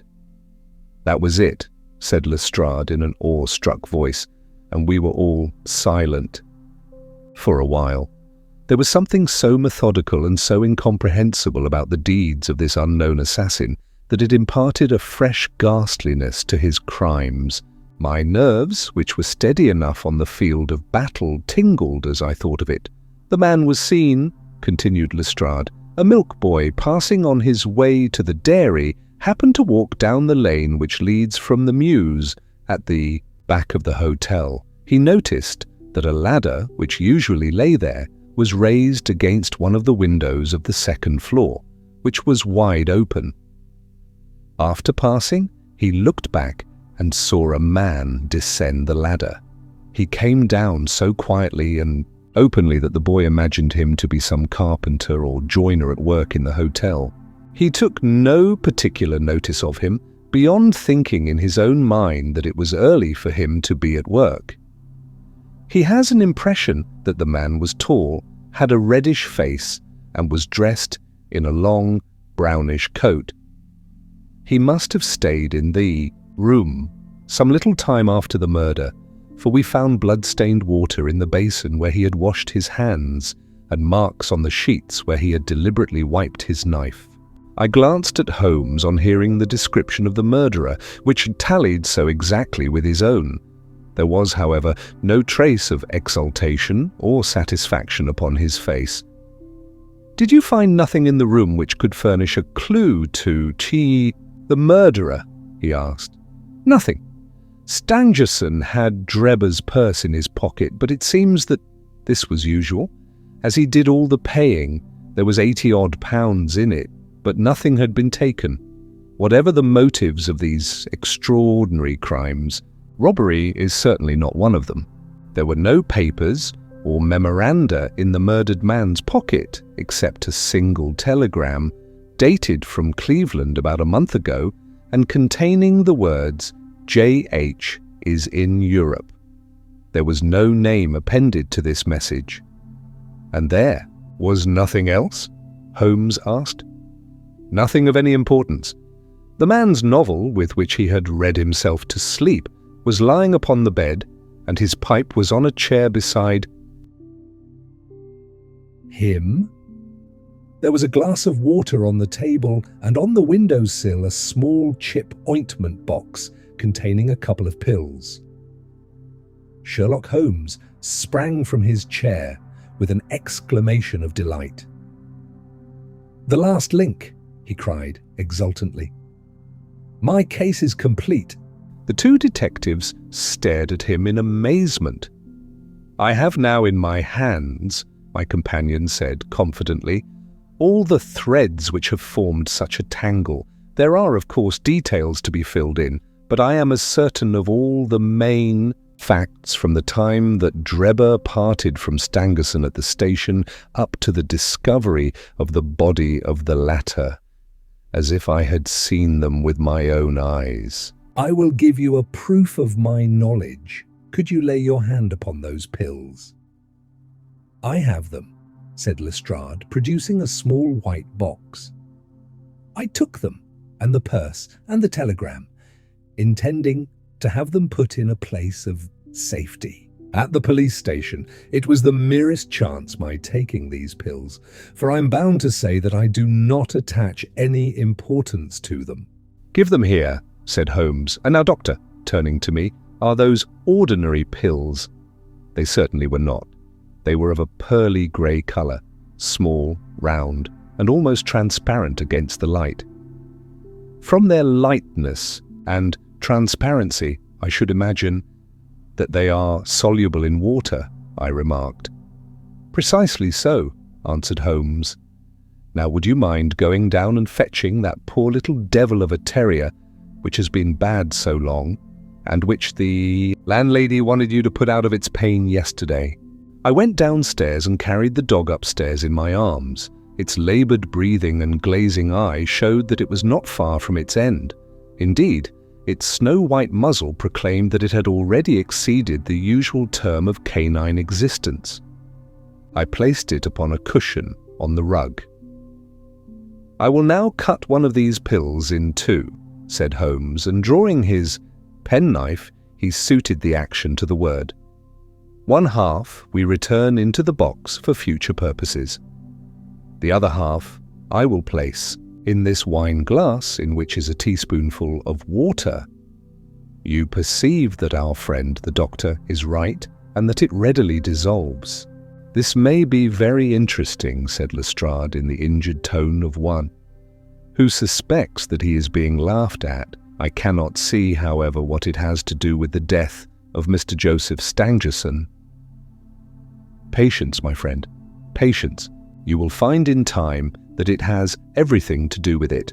I shall now add a little milk to make the mixture palatable, and on presenting it to the dog, we find that he laps it up readily enough."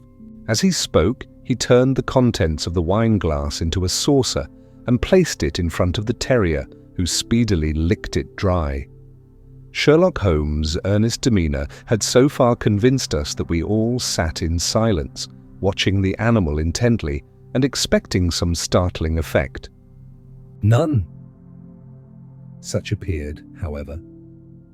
The dog continued to lie stretched upon the cushion, breathing in a laboured way, but apparently neither the better nor the worse for its draught. Holmes had taken out his watch, and as minute followed minute without result, an expression of the utmost chagrin and disappointment appeared upon his features.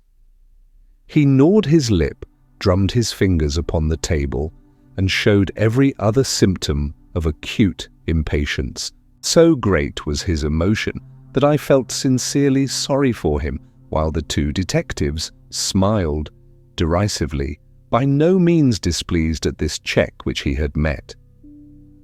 "It can't be a coincidence," he cried, at last, springing from his chair and pacing wildly up and down the room. "It is impossible that it should be a mere coincidence. The very pills which I suspected in the case of Drebber are actually found after the death of Stangerson. And yet they are inert. What can it mean?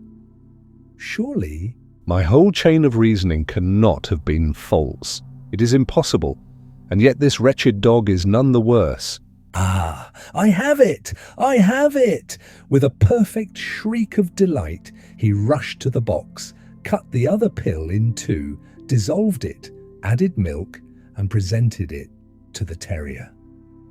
The unfortunate creature's tongue seemed hardly to have been moistened in it before it gave a convulsive shiver in every limb, and lay as rigid and lifeless as if it had been struck by lightning.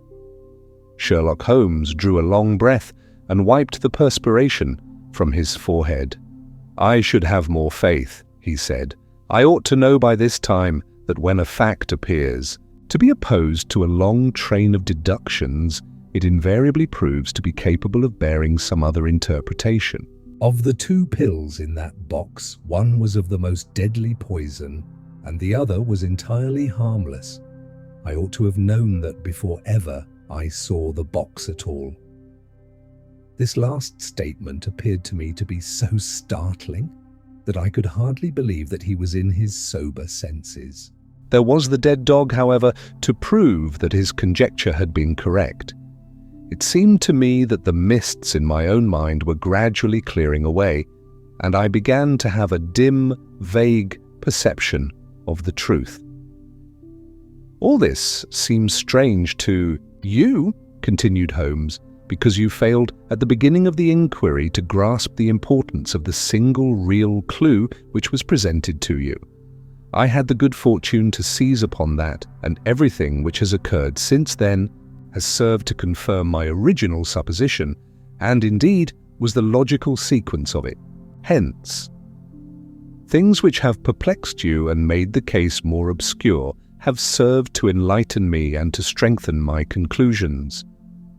It is a mistake to confound strangeness with mystery. The most commonplace crime is often the most mysterious, because it presents no new or special features from which deductions may be drawn. This murder would have been infinitely more difficult to unravel had the body of the victim been simply found, lying in the roadway without any of those outrée and sensational accompaniments which have rendered it remarkable. These strange details, far from making the case more difficult, have really had the effect of making it less so. Mr. Gregson, who had listened to this address with considerable impatience, could contain himself no longer. "Look here, Mr. Sherlock Holmes," he said. "We are all ready to acknowledge that you are a smart man and that you have your own methods of working.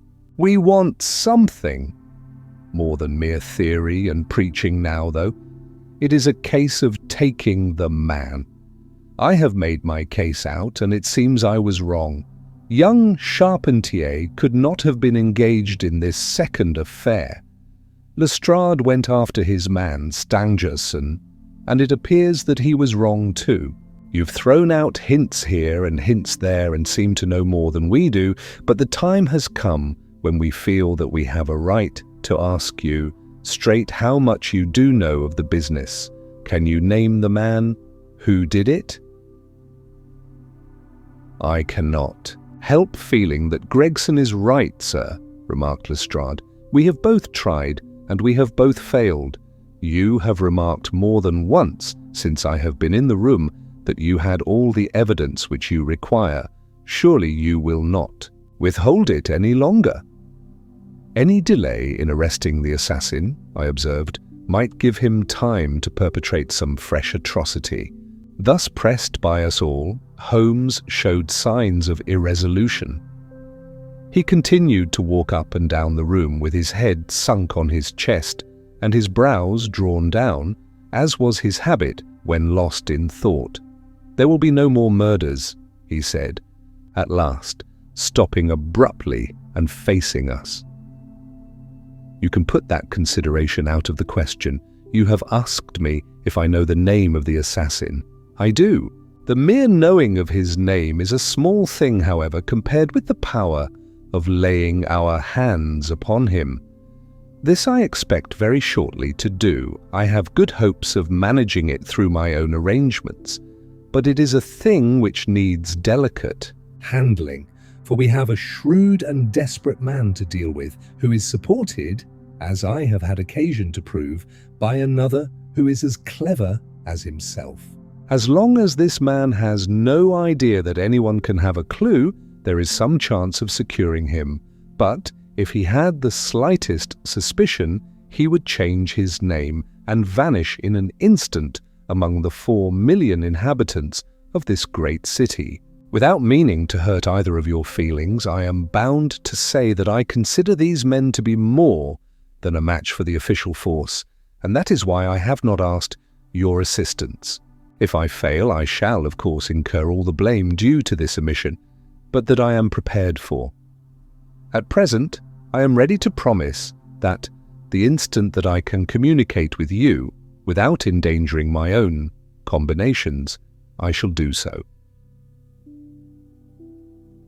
Gregson and Lestrade seemed to be far from satisfied by this assurance, or by the depreciating allusion to the detective police. The former had flushed up to the roots of his flaxen hair, while the other's beady eyes glistened with curiosity and resentment. Neither of them had time to speak, however, before there was a tap at the door and the spokesman of the street. Arab's young Wiggins introduced his insignificant and unsavoury person. "Please, sir," he said, touching his forelock. "I have a cab downstairs." "Good boy," said Holmes blandly. "Why don't you introduce this pattern at Scotland Yard?" he continued, taking a pair of steel handcuffs from a drawer. "See how beautifully the spring works. They fasten in an instant. The old pattern is good enough," remarked Lestrade, "if we can only find the man to put them on." Very good," said Holmes, smiling. "The cabman may as well help me with my boxes. Just ask him to step up, Wiggins." I was surprised to find my companion speaking as though he were about to set out on a journey, since he had not said anything to me about it. There was a small portmanteau in the room, and this he pulled out and began to strap. He was busily engaged at it when the cabman entered the room. "Just give me a help with this buckle, cabman," he said, kneeling over his task and never turning his head. The fellow came forward with a somewhat sullen, defiant air and put down his hands to assist. At that instant there was a sharp click, the jangling of metal, and Sherlock Holmes sprang to his feet again. "Gentlemen," he cried, with flashing eyes, "let me introduce you to Mr. Jefferson Hope, the murderer of Enoch Drebber and of Joseph Stangerson." The whole thing occurred in a moment, so quickly that I had no time to realize it. I have a vivid recollection of that instant, of Holmes's triumphant expression and the ring of his voice, of the cabman's dazed, savage face, as he glared at the glittering handcuffs which had appeared as if by magic upon his wrists. For a second or two we might have been a group of statues. Then, with an inarticulate roar of fury, the prisoner wrenched himself free from Holmes's grasp and hurled himself through the window. Woodwork and glass gave way before him, but before he got quite through, Gregson, Lestrade and Holmes sprang upon him like so many staghounds. He was dragged back into the room, and then commenced a terrific conflict. So powerful and so fierce was he that the four of us were shaken off again and again. He appeared to have the convulsive strength of a man in an epileptic fit. His face and hands were terribly mangled by his passage through the glass, but loss of blood had no effect in diminishing his resistance. It was not until Lestrade succeeded in getting his hand inside his neckcloth and half strangling him that we made him realize that his struggles were of no avail, and even then we felt no security until we had pinioned his feet as well as his hands. That done, we rose to our feet, breathless and panting. "We have his cab," said Sherlock Holmes. "It will serve to take him to Scotland Yard. And now, gentlemen," he continued with a pleasant smile, "we have reached the end of our little mystery. You are very welcome to put any questions that you like to me now, and there is no danger that I will refuse to answer them."